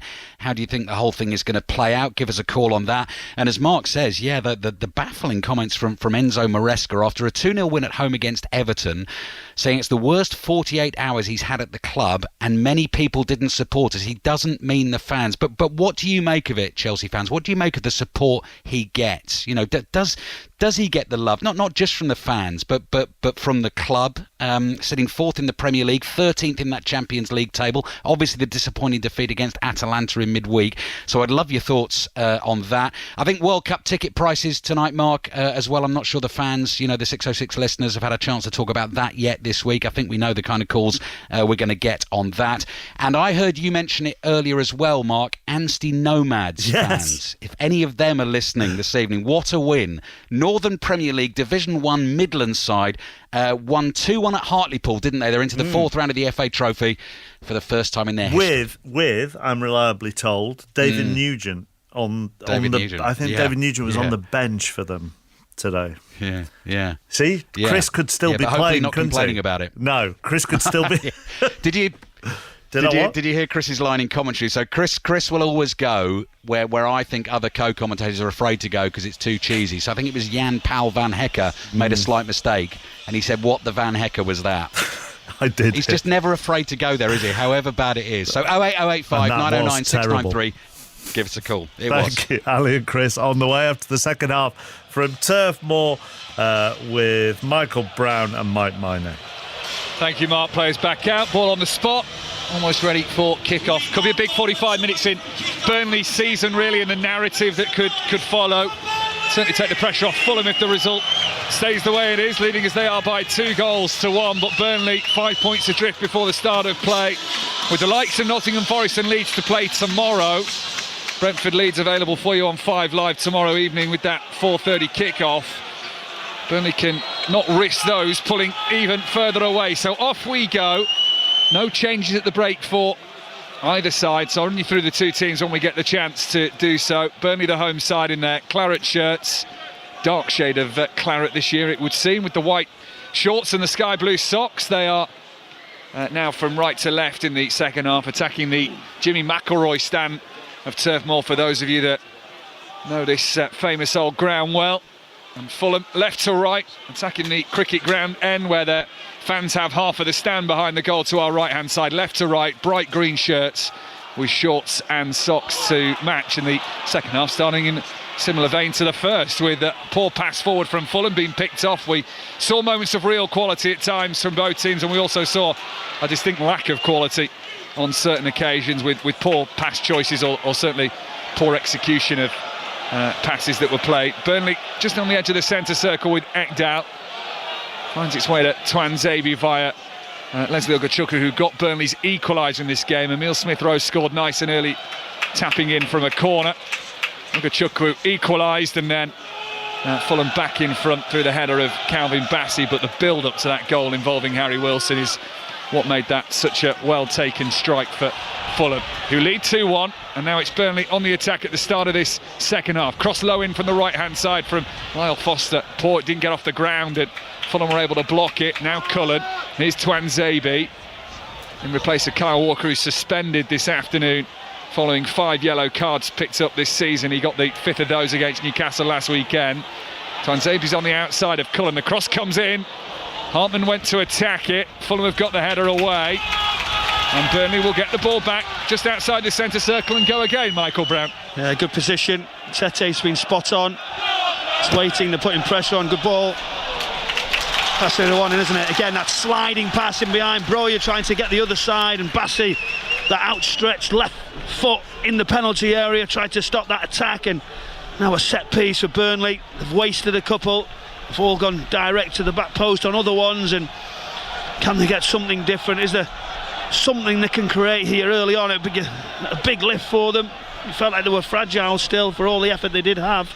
So corner on the far side, in swinging delivery. But Leno's come, he's punched it down on the floor.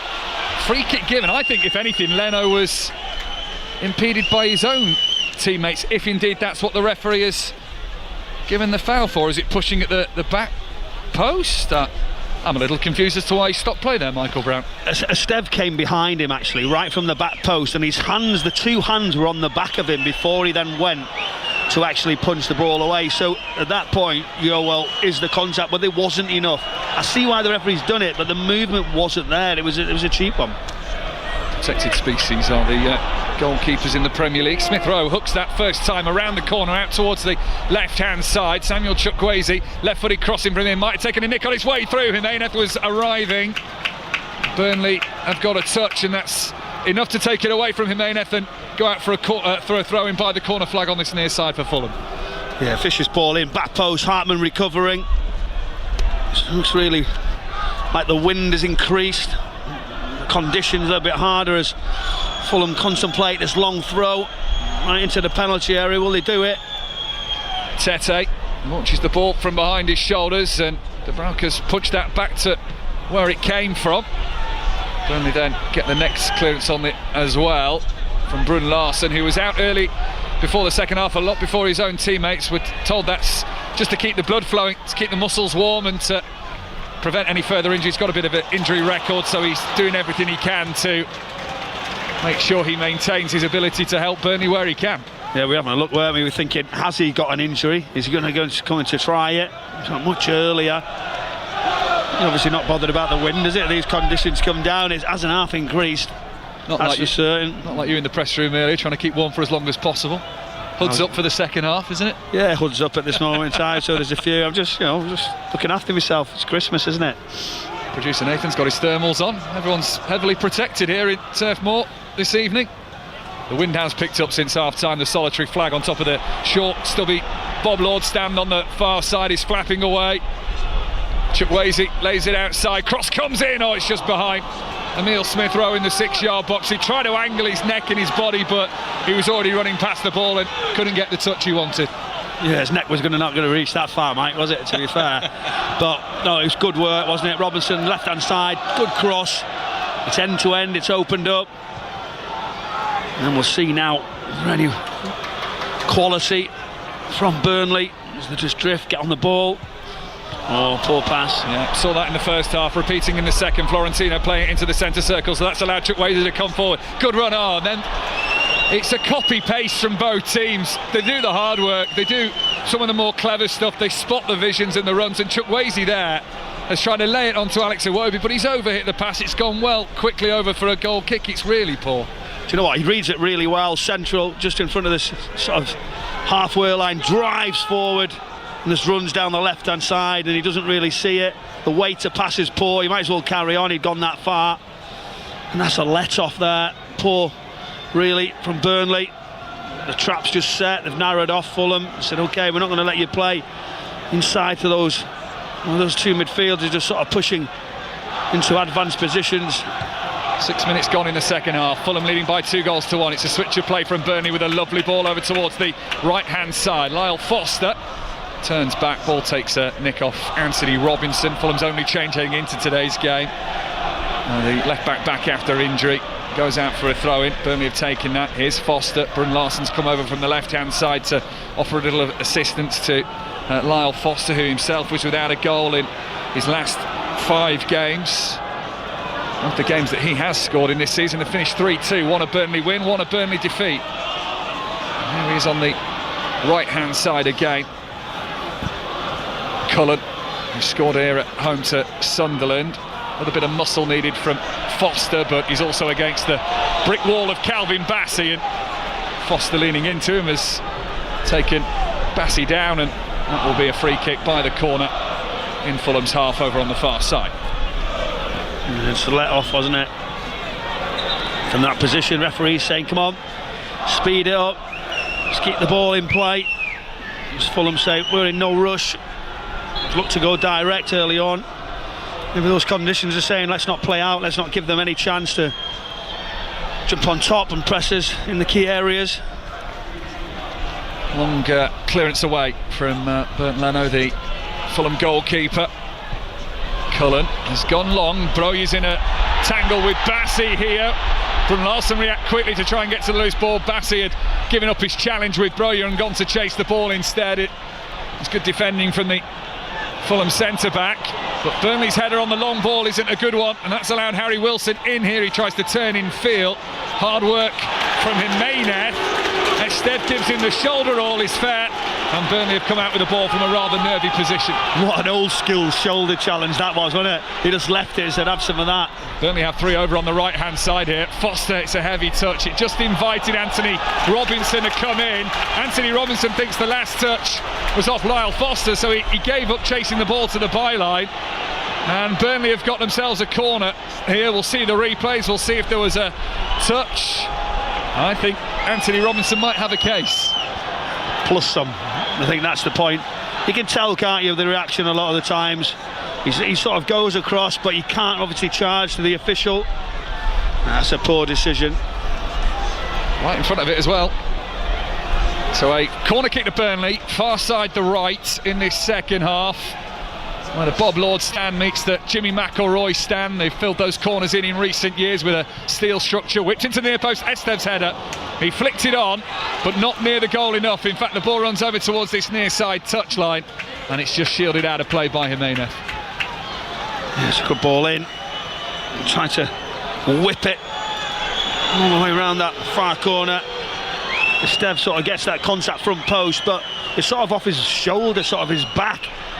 He's got to do better, just use the pace, guide it, and heads right across the other side. Just guides it out. They're just taking the time, aren't they, delaying it. Fulham wherever they can, and Poor one. Oh, Smith Rowe's passed it back, but he's passed it to Brun Larsen. Leno reacted quickly and smothered it and stopped the Dane, finding the back of the net. Smith Rowe switched off. Again, I feel like I'm repeating myself in this game with some of the lazy mistakes that are being made, and Brun Larsen was alert, was on his toes. Thankfully, from a Fulham perspective, so was Bernd Leno. Burnley on the right-hand side, trailing by 2-1. Ball bounces into the box, flicked in. Oh, Fulham making a mess of that. They've made a real mess of it, but no one in a Burnley shirt can get the shot away. Broja goes down, feeling there was a touch from behind. He stayed down in the penalty area. VAR, of course, can review it. Alex Iwobi with a little push out to the right-hand side. Now he's trying to get round Esteve. It's Bassi. Bassi flicks it onto his left boot. Left boot, wild shot, well wide, and it's a goal kick. Well, the central defender found himself in a centre-forwards position there, Calvin Bassi.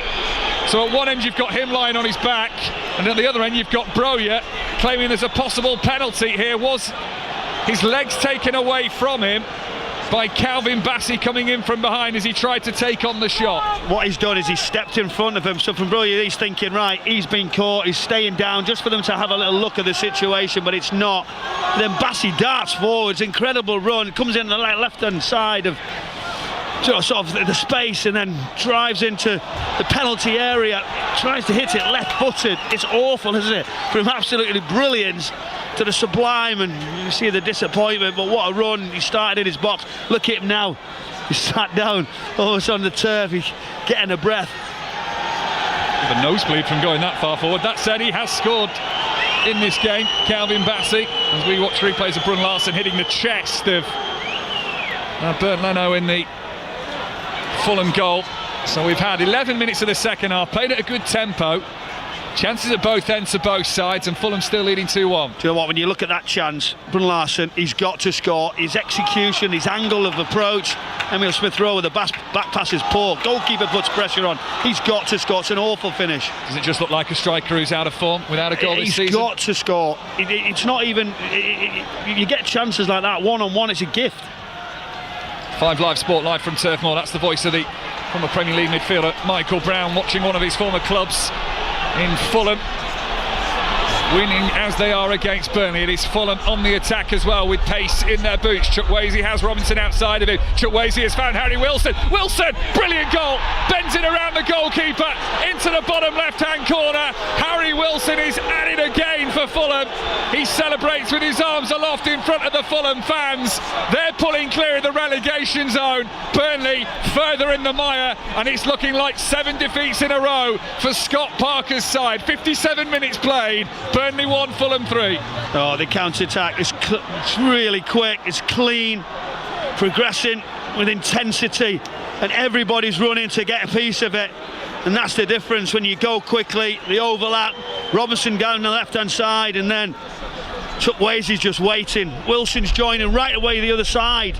The ball comes right across the face, and his touch is good. You know how good that left foot is. He just spots it 12 yards out to the right-hand side, left-footed, curls it all the way round into the far corner. What a contribution from him.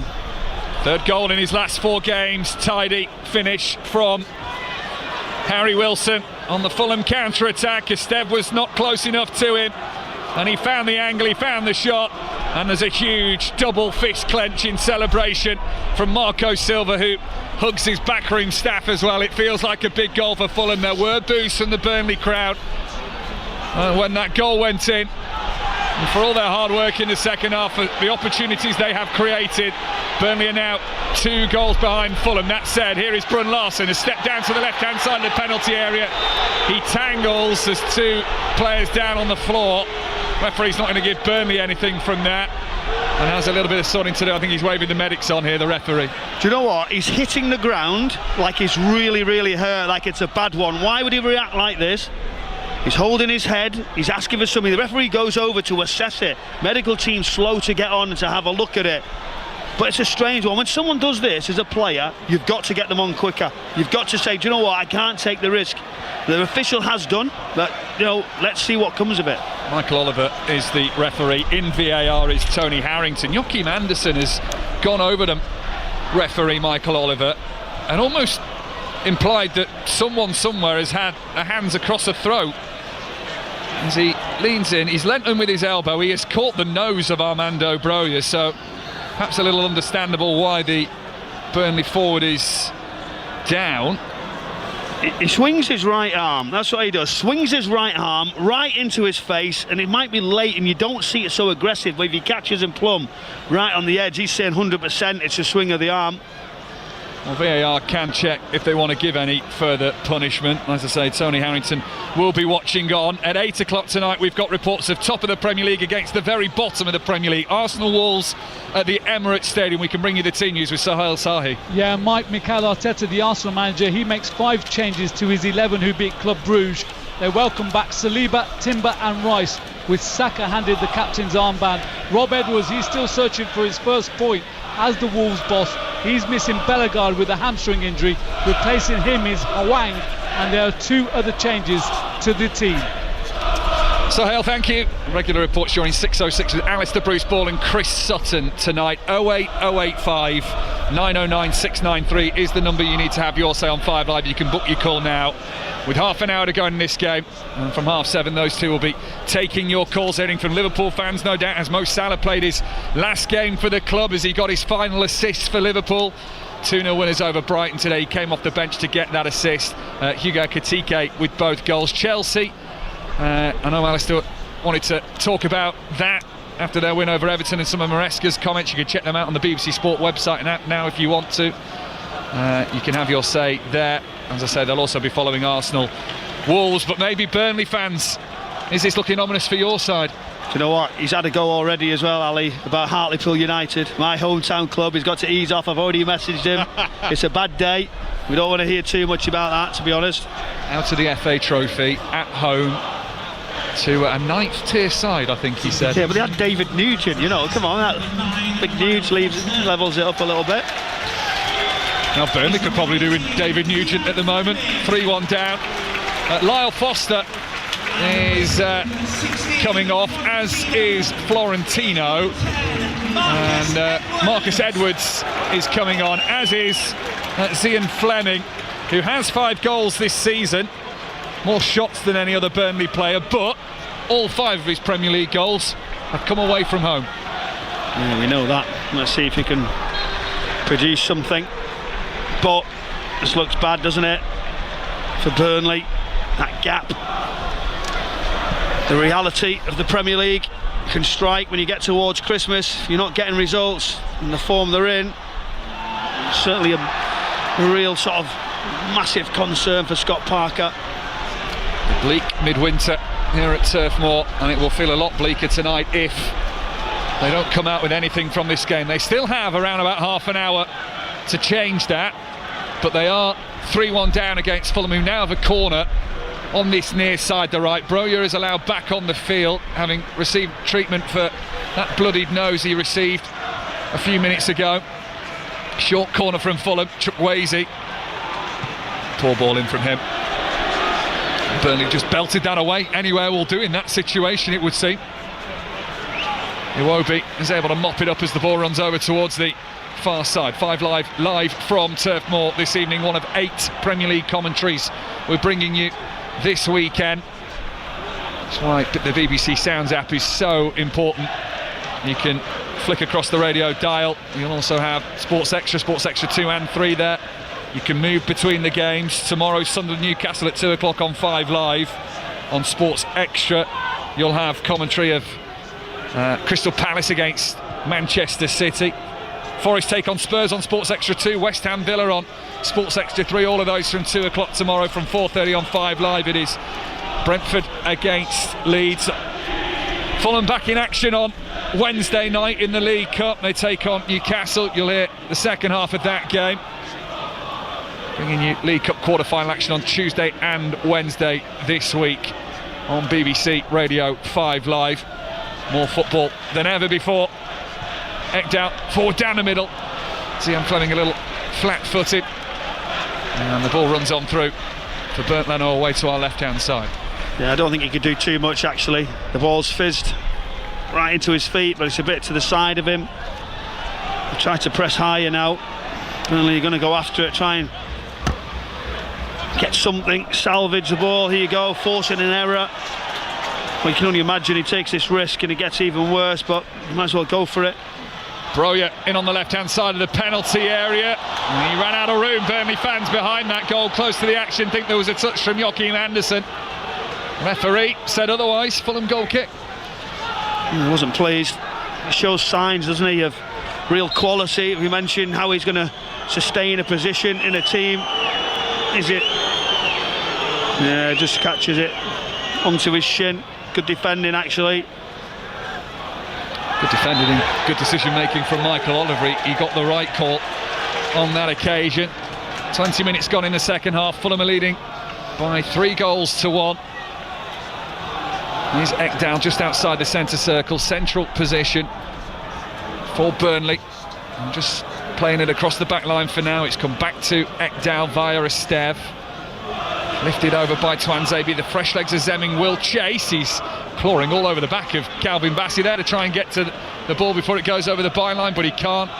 Here's a goal kick. Scott Parker still not added any more layers to his thick grey jacket that he's got on, woolen jacket. Marco Silva's pulled up the zip of his padded winter coat and watches on with his hands in his pockets. He looks cold, but the heart will be warmed by the fact that Fulham are heading for first win in a couple of games. Having won 3 games out of 4, they have lost the last 2, so a bit of a pressure relieving win this, it would seem. Down on the far side, Samuel Chukwueze, and a yellow card has been distributed to the Burnley captain Josh Cullen. Yeah, late challenge has tried to play that forward pass. I thought, oh, that looks a little bit big, how come it's not got there? And when I look at it again, Cullen comes in really aggressively, catches him. That's what's forced that sort of pass that's gone too far away. But now Fulham circulate, move the ball around, stretch the pitch. Just little bounce passes. Burnley, this is the problem. They're going to go quick. I'm going to try and put Fulham on the back foot, but if they're cute here, they can pick them off, Fulham. They scored their 3rd goal on the counter. And they may be hoping for further glory. For Burnley, the job's done as fireworks go off over in the distance of Burnley town centre, behind the cricket ground stand. You can see the distant headlights flowing down the main road as well, the street lights. Great vantage point from this stadium, in the daytime in particular. Well, it's a great one for these fireworks, let's be honest, where we are right at the top of this stand. Aren't they good? That surprises, but it's a bit of a lull in the football. Hopefully we can get our eyes on the game. They won't be celebrating a Burnley win as it stands. As Broja flicks it on with his head. He's actually going to chase down the loose ball that Fulham were a little slow to react to. Here's Marcus Edwards, the substitute that came on with Fleming. He gets to the right of the D, takes a shot that deflects behind for a corner, well wide of the left-hand post of Bernd Leno's goal as we look at it. Leno couldn't get there in time, gave up the chase. Burnley have this set piece. Yeah, good pressing. I just think now put it straight in. Just go for it.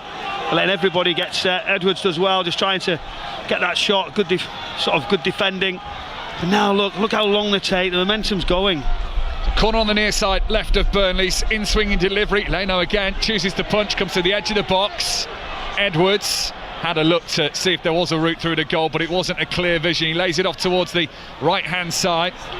Tuanzebe is handled by Tete. And a free kick is given over on the touchline on the far right-hand side. You can see he's going tight with him, trying to put pressure on, but comes out to Edwards for me. Again, just put it back in, get on that left foot, fizz it into the far post. He waits, and you can see Chukwueze just under pressure straight away. Tete not letting him go anywhere. Now the arms up, looking for delivery. They've only got one as it's a real wide position just towards the corner flag. Can maybe cut it back.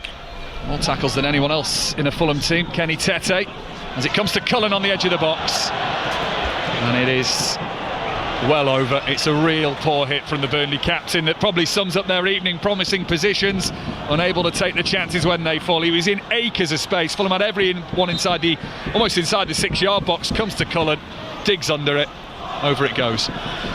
You could see straight away that was the one, wasn't it, on the edge of the area. But when we talk about detail, we say, right, what players need? Who was blocking the charger? Wilson just darted straight out, and then Cullen's rushed, he looked bad, but really as a team sort of collective situation there, he could have, just that someone balancing that off, give him a chance.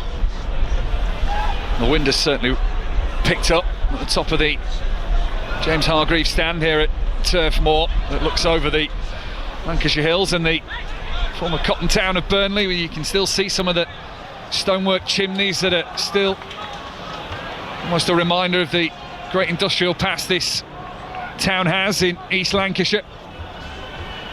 In from the right hand side is Marcus Edwards. Burnley trailing by 3-1, almost at the 70-minute mark on BBC Radio 5 Live. 08085 909 693 to have your say on 606 with Alistair Bruce Ball and Chris Sutton later. Here's Hartman back into his own half for Esteve. Burnley have got the possession, they can be tidy in this situation.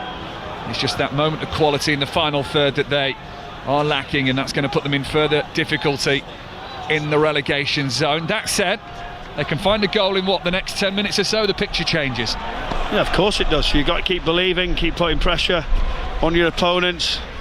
I don't know, I just feel like this type of result will be a real hammer blow for Burnley going into the Christmas period. It looks like a good ball.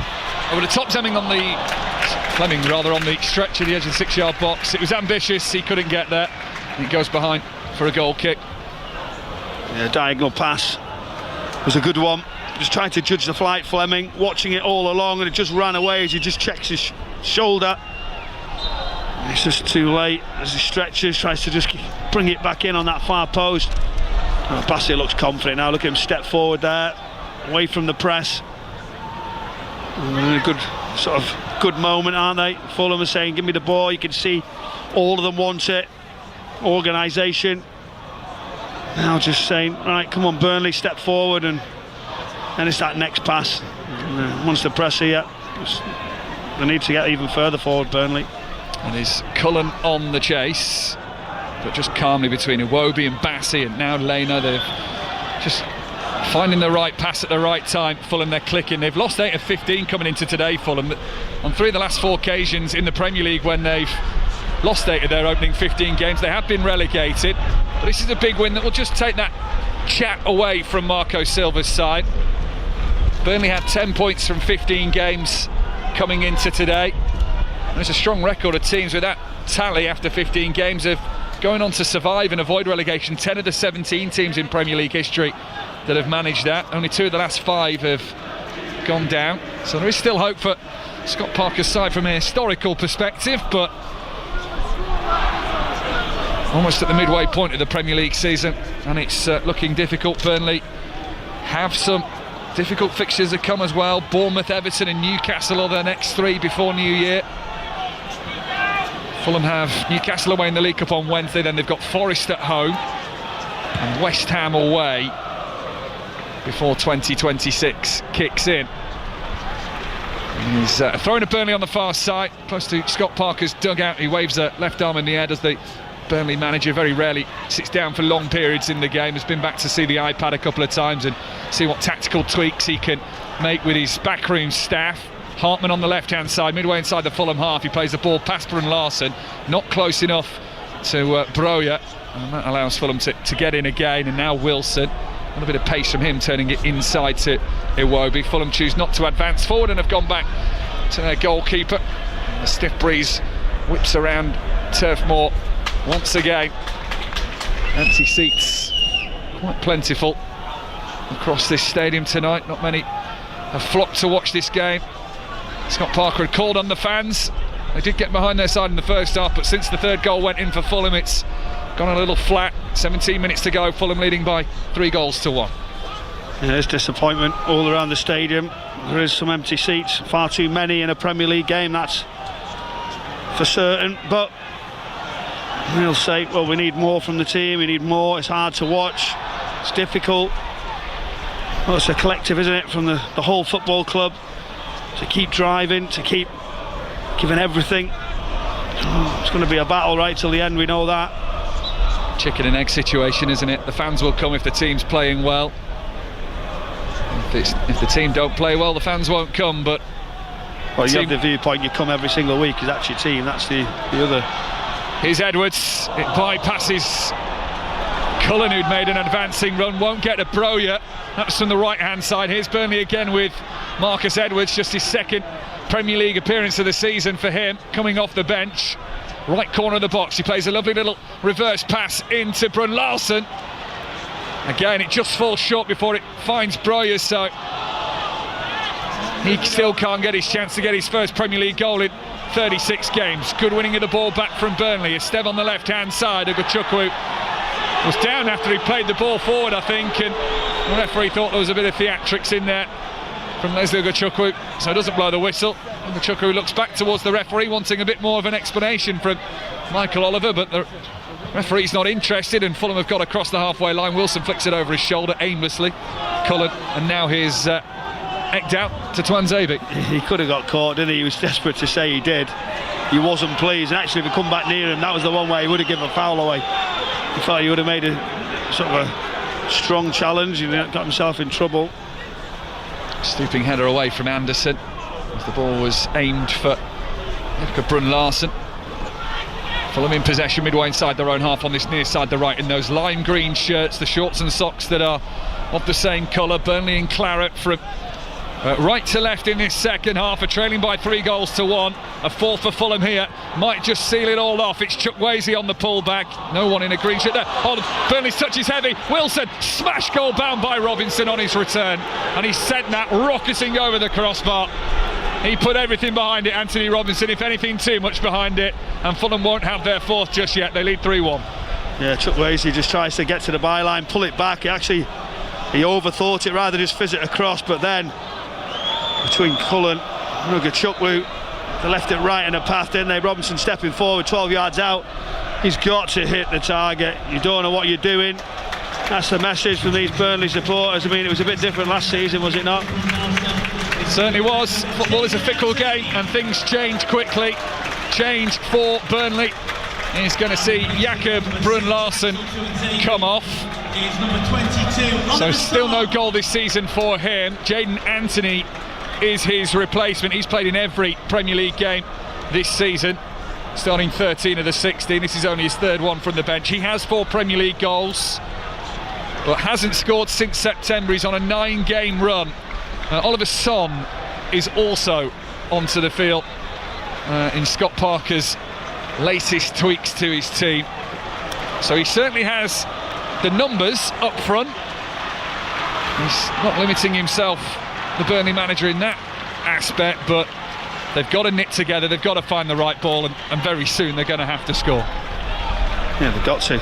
Made a decision. Tuanzebe going off. Now there's fans even more frustrated about the decisions. They don't obviously know about loading or what players can do, but they've got to come now. You can imagine, can't you? Fulham get closer, they're going to get much more confident. 12.5 minutes left for Fulham of normal time to hold on to the 3-1 lead that they have. Burnley fans, you can have your say on 08085 909 693. Alistair Bruce Ball and Chris Sutton have your calls on 606 tonight, and we'll hopefully bring you live the Fulham boss Marco Silva, but also the Burnley boss Scott Parker, who may be able to explain some of those decisions to Nathan Albon and why he tried to tweak it when he did, in the hope that Burnley can get back in this game. And there is a change for the visitors. Alex Iwobi has departed the field, as has Raul Jimenez. Sasa Lukic has come on. That's one of those 2 Fulham changes as well. Yeah, he just drops into the base of the midfield quite comfortably. King gives you an outlet, doesn't he, with pace. He's just going to be one of those, a pest right across that defensive line of Burnley, trying to stop any momentum, any sort of push forward. Sanderberg here now, just loads of space in the middle of the pitch. There's the outlet, isn't it? Left side. Former Burnley man. Burnley chasing now Anthony Robinson on the halfway line. 3-1 Fulham lead, 11 minutes to go here on BBC Radio 5 Live. Match of the day tonight to watch it all back, particularly maybe if you're a Fulham fan. Might not want to watch it if you're a Burnley fan, from 10:20 tonight on BBC 1 as Bassey turns very nearly into a bit of traffic, but he's played it well to Smith Rowe on the midway point. Now Chukwueze inside from the left, plays a ball through for Harry Wilson. Can he get there before De Bruyne? He can, but the touch rolls the ball over the goal line, over the byline rather, and Harry Wilson will not get his second goal in this game. Do you know what? Imagine his performance there. He comes alive really quick, intensity and the timing. But the pass, Chukwueze right into his path, onto his right foot. He's overstretched. His touch not good enough. I think if he was on the other side, it would have been. Oh, dangerous header back from Joachim Andersen. Leno had come well out of his goal. Andersen heads it behind for a corner. Not too far away from the right-hand post. Yeah, good sort of back to front, good running behind. Sort of sticks and waits, doesn't it, with the conditions in the wind, and then sort of Fulham can't deal with it. So these are the moments now. This would change it. Just a moment earlier, Wilson looked like he was going to seal the deal. It's a corner far side to Burnley. Marcus Edwards will take it in swinging. Flicked on by one head. It'll run to the left-hand side of the penalty area for Zian Fleming to get there first. Plays a 1-2. Then himself sends it in right footed. Oh, flick on. Fulham able to flick it away from the box as well. Header looked like it might cause problems at first. Cullen gets the second ball, gets it again actually on the second ball of the Fulham clearance. That's two quick interceptions from Josh Cullen. As Fulham get back on the ball with Harry Wilson, he tried to roll it down the right-hand channel for Josh King, but it was cut out by a sliding Maxime Esteve, so Fulham have to settle for the throw-in midway inside the Fulham half, their own half. Kenny Tete, the right back, to take it. A little bit of drizzle has started to come in at Turf Moor. Yellow card for Kenny Tete. Was that for taking too long? Yeah, of course it was. Yeah, that's it. But come on, give him a warning. It's not that long. There's been other things. It's all of a sudden they just get to this type of sort of number, and this is what gets players suspended or something different. You know, I get it. I understand why the officials are doing it, but I think it was premature. Yeah, it wasn't the longest wait in the world for Kenny Tete to take the throw. He's got the ball back in his hands here because Fulham have gained about 20 yards from his initial throw for another one. Esteve just gives King a little push in the back, all friendly though, and Burnley with 8 minutes to go in possession, but they are going to have to find a route through the goal quickly if they want to get anything from this game. It's the ball over the top. Fleming will chase, so will Tete into the corner on this near side. Fleming gives a little elbow in the back of Tete. He feels it goes down, needless from Zian Fleming, and that will be a Fulham free kick. You see Tete waiting there. He's just looking over his shoulder thinking, is it going to run out? I've got the line of the flight, and then what I might do is I'll just wait for contact, fall down, and there's applause, isn't it? Somebody who's really contributed today in a team that have struggled. He got himself a goal, a wonderful strike as well. That was saved, that made a big difference in the game, you would say. As Leno gets down to the right hand side, that would have changed the outcome. Change has happened. A real nice moment here, and it met with warm support from the Burnley crowd as Mike Trésor gets onto the field. Signed in 2024, this is his league debut for Burnley. It's been a long wait for Mike Trésor, but the Burnley fans warmly welcome him. The Belgian, 26 years old, has played in the League Cup this season, but this is his Premier League debut. Can he make an impact here at Turf Moor, a now windy Turf Moor? Fans huddled, their arms folded, the hats are on, the gloves are on, the scarves are on. There's Trésor. Burnley fans almost sarcastically cheering when their side are able to put a string of passes together there. Needs an outlet, Ekdal to go forward. He has found one eventually in Josh Cullen on the halfway line to the right of the centre circle. Back to Ekdal it goes though. Fulham have seemingly got most channels cut off for Burnley, so they have to be inventive. It's lifted up towards Fleming, flicks it on with his head, won't fall for Broja, comes down to Edwards, Edwards to Fleming, saved by Leno, ball spins away and out for a corner. Fleming still has to wait for that first home goal of the season, but that was better from Burnley. Edwards and Fleming combining, Leno in the way. Yeah, he's got to go across the goalkeeper. It's well worked, kept alive. I think as he goes to strike, his back foot's caught. Corner is short. Cullen on the right corner of the penalty area. Ball bounces in, it's clipped up by a Fulham player. Broja's header straight at Leno. Didn't really know too much about it, I don't think. Bro, there certainly wasn't a lot he could do. Leno catches it 2 hands, goes to the floor. He's back on his feet now, knowing that time limit that the goalkeepers have this season with the ball in their hands of just 8 seconds. I think he was going for the time wasting and realised he can no longer do that. King trying to get forward here for Fulham. Ball trickles into the penalty area, and De Bruyne off his goal line quickly can pick it up. Burnley can start again. Yeah, King almost won it. Do you know, down that left-hand side, he tries to push it across. Goalkeeper just on the edge of the area, ready for it. That's a warning how sort of quick they can be. Look a little bit open, as I've said, through the middle. They've got to close out the 2 centre-backs, and I know builds, partnerships are important. They haven't really had that opportunity to do so, but you know, can they now? Can they just find something? That chance there, as I said, with Fleming. He's got to go across, and maybe a little bit of contact, as I said, on his back foot. Here's the positions now. Oh, yeah, we need more from him. 5 minutes left of normal time. Burnley trailing Fulham by 3 goals to 1. Trezor, huge cheers every time he's on the ball. Now it's Hartman from the left-hand side of the box. The cross is in. It's taken on the chest. It's in! Game on! Oliver Son side foots it into the bottom left-hand corner. And maybe there is hope again around Turf Moor. Burnley have 5 minutes to go and find an equaliser now. Neatly placed by Oliver Son. And it's Burnley 2, Fulham 3. Hartman gets in a good position. It's sort of flicked over. They're having a little look. It is tight on the line, but it's a good chest down to that left foot, and he sort of guides it as if he just does it all the time, and just into that far corner. Lovely solid finish. This is the ending. We've been waiting for a little bit of drama, Mike. If this goal's given, which I think it should be, we'll get a look, because it actually is played off Bassey, isn't it? Into his path. Solid finish. Neatly taken. They took the ball straight back to the centre spot to get things going again. The clock may be against Burnley, but importantly there is still time. Burnley 2, Fulham 3. 5 Live Sport Live from Turf Moor. Wilson's sent that into the penalty area. De Bruyne will be favourite for it. He gets there first. The Scottish Premiership leaders' Hearts are in action at 8 o'clock tonight. They're at Falkirk with the team news. Kenny Crawford. Yeah, unsurprisingly, it's an unchanged Hearts 11 from the side which won 2-1 at Celtic Park last Sunday. A victory that put Derek McInnes' side 3 points clear at the top. The aim tonight is to make that a 6-point cushion, although Falkirk will have something to say about that. John McGlynn's side make 4 changes, including a start for on-loan Leicester City midfielder Henry Cartwright. Thanks, Kenny. Hearts Rangers next Sunday is one of your commentaries on BBC Radio 5 Live from the Scottish capital.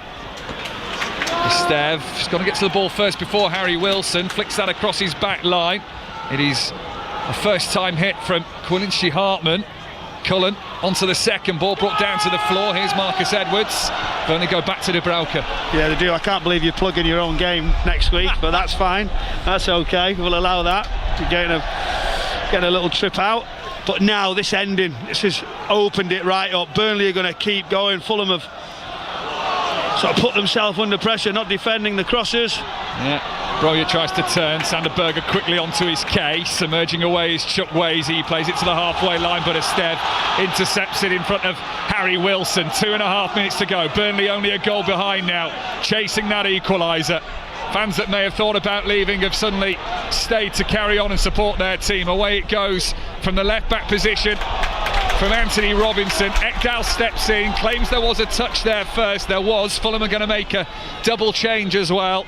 They are bringing on Timothy Castagna, and they're also going to bring on Adama Traore for a burst of pace as well. Emile Smith-Rowe, who got their first goal of the evening, is off, as is Harry Wilson.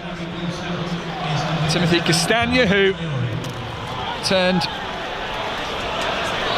30 just over a week ago. Do you know what was top of the box office on the day that Timothy Castagna was born? Come on. GoldenEye. And how do I know that? Because it was part of my 3-0 drumming on Beat the Commentator earlier today on Paddy Keelty's show. Another embarrassing performance from me. That's 2 3-0 defeats I've suffered there. Well done to the Chelsea fan, 12-year-old Chelsea fan who beat me reluctantly. 2-3, Burnley behind against Fulham here. Burnley chasing an equaliser, having scored just a few minutes ago through Oliver Son. A minute of normal time left. Scott Parker chewing his gum. Rather more agitation in his dugout, hands in the pockets, pacing around nervously almost. His side heading for 7 straight Premier League defeats unless they can change that. Header back from Anderson to his own goalkeeper Leno, who takes a touch with his feet, waits for the chase to come from Jayden Anthony before picking it up, and then he'll have to get rid of it again quickly, and does so to Calvin Bassey. Yeah, Dharma's just come on, he loses the ball straight away. Castagne's just dropped down that right hand side, and just an extra defensive body. It's going to drop in, sort of really tighten up the middle of the pitch is important in these wide areas now. Castagne playing at right back, sends it down the line. He was the only change Marco Silva made ahead of this game. It goes out of play. Burnley have a goal kick, and now all eyes go to the far side for fourth official Lewis Smith to tell us that there will be 6 minutes of added time, and Turf Moor maybe does believe. Yeah, he's dropped in the back 5. It's almost a back 6 now for Fulham. Is out of possession on the left hand side. They're all there waiting, middle of the pitch. You're just saying okay, let it go wide. Burnley, if they transfer it quick, they've got to turn them round though. It's too passive. Inside for Trésor. Now it's Esteve across to his centre-back partner for today in Halmar Ekdal. He's hit that, he's overhit that massively. Broja won't give up the chase. In fact, he might just get to the byline, not quite. Kenny Tete was a little too casual there, but it goes out of play. It's a Fulham goal kick. They've nearly eaten away the first minute of the 6 that were added on.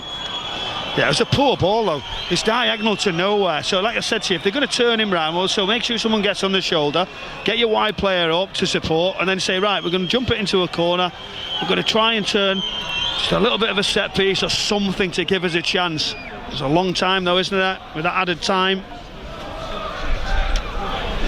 Burnley last had a losing run, stretching 7 games or more in January to February 1995. That was when they were in the second tier in the top flight. They last had a run of 7 or more defeats in a row from March to September 1895. It is a long time. They did lose 6 in a row in the Premier League last time they were here, a couple of seasons ago under Vincent Kompany, but it's just the gap to safety that just widens a little bit more, with Forest and Leeds to play tomorrow, West Ham too. All those games live for you on BBC Radio 5 Live. Sander Berger in the middle of his own half, central position. Calvin Bassey out towards the left hand side. Fulham will try and keep the ball for as long as possible. 2 minutes now have elapsed to the 6 minutes of added time. Yeah, they're just waiting for fouls, aren't they? Chukwueze right in front of the dugouts, just takes it into the wide position. You can't give a foul away. Scott Parker really close to the action. He wouldn't mind going in the middle, but he's driving it forward. You know what he was like. He has a good record against Marco Silva. He's never lost to him. That record looks like it might change, with Fulham leading as they are by 3 goals to 2. It's you have it, we have it kind of passage of play in the middle of the field. Ball flying up in the air, but Burnley now have it down on the deck. They've rushed it to the edge of the box, and that just allows Sasa Lukic to send that away towards the halfway line. Ekdal heads it out of play for a Fulham throw-in right in front of Scott Parker, the Burnley manager. I think just tapped his watch there, trying to tell his players you've still got time. We're halfway through the 6 that were added on. Yeah, Son gets down the right-hand side. Yes, he gets his goal, but once he gets into those positions, take your touch, move it forward, have a look, rushes it. So again, another touch gone wasted. With all the quality he has, Broja to do better there. Scott Parker with his tightly knotted tie, showing just at the top of his grey woolen jacket. Burnley fans starting to leave, thinking maybe time has run out for their side. Burnley 2, Fulham 3. Phone lines open on 08085 909 693. Ali Bruce Ball and Chris Sutton waiting to take your calls this evening. It's another Fulham throw. Burnley just can't get past the halfway line at the minute. The cart is falling for them. Those little ones that you press and then it just comes off a Burnley player. And the clock's ticking. Just wait, throw it long down that left. But will there be one more opportunity for Burnley. Another opportunity, headed it out, give Fulham the ball back. Try and bring it down, try and have a little bit of composure. Over 74 years since Fulham last won at Turf Moor. There'll be fans in that away end tonight, I reckon, that have never seen their team win here. There might be some that can remember the last time Fulham won here. And it's been a long wait, and it just takes the pressure off a Fulham side that after back-to-back defeats were just looking over their shoulder. There's a header out of play, this time falls in Burnley's favour. They've got 90 seconds or so to get the ball up to the other end and try and find that equaliser. It's a backheel volleyed flick from Fleming. Jaden Anthony goes down, Michael Oliver not interested. Ball flies up into the air, Oliver's son under it. Header back into the Fulham half, headed out of play by Robinson. They have another throw right in front of the manager, Scott Parker. Yeah, Kenny Tete just says, see you later, gets that arm up. They keep playing these balls now, they've got to put it in.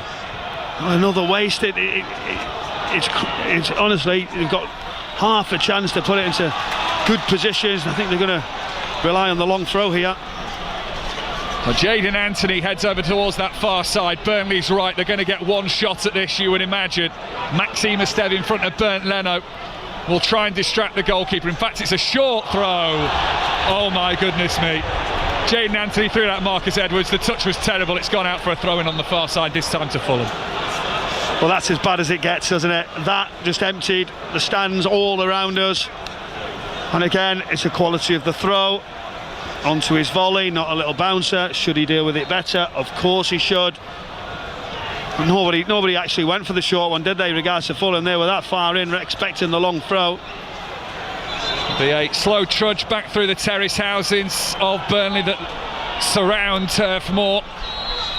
And the full-time whistle goes. Boos from the Burnley faithful. Fulham have their first win at Turf Moor since April 1951. Burnley, 7 defeats in a row. It is their worst top-flight run in 121 years. And how do they get themselves out of trouble? That sinking feeling starts to creep in. They were behind early on when Emile Smith-Rowe scored. They got level through Ugachukwu. Calvin Bassey headed Fulham back in front before half-time. Harry Wilson with a tidy finish made it 3-1. Late hope with Oliver Son's goal to make it 3-2. But after that they were flat and never really presented themselves with the major opportunity to get the equaliser. Well, unfortunately, all the effort and the desire that Burnley have shown, the reality of this Premier League with quality is the difference. Real good movement from Fulham. Yes, they had to dig deep later on as Burnley pressed, but really with the quality of goals, and Wilson in particular was the standout. Fulham were just too impressive with too much quality. Now it's a rethink for Scott Parker. The disappointment is his head just drops to the floor. Burnley are in real trouble. Fulham needed that win after back-to-back defeats in the Premier League. Pulls them 7 points clear of the drop zone tonight. At times there was real quality in this game, good vision, but you could just tell between the two teams at times they lack the quality they need. Maybe that's something they think about in January. I think overall it's the key moments of the games. Do you know, I think that's where generally the better players make the key decisions. Burnley defensively were far too open defensively in the middle of the pitch as well. You know, they just didn't narrow up, they didn't do the right things in possession when they had opportunities to put the ball in with different options. He tried and used his bench wherever he could, but that's a big win for Fulham. On the travels, they're known for obviously getting results, difficult conditions. But as I said, you know, once they got the grips of it, Wilson in particular was the standout. Trip down the M6 feels a little easier for those Fulham fans tonight, having got that win. For Burnley, they will be in the relegation zone at Christmas, and that might be a little hard to stomach for some of the fans, but their team just didn't produce enough tonight. Burnley 2, Fulham 3, the full-time score. I'll tell you where there will be festive cheer, and probably by the bucket load, is at Alexandra Palace. It's another night of the World Darts Championship. James Gregg.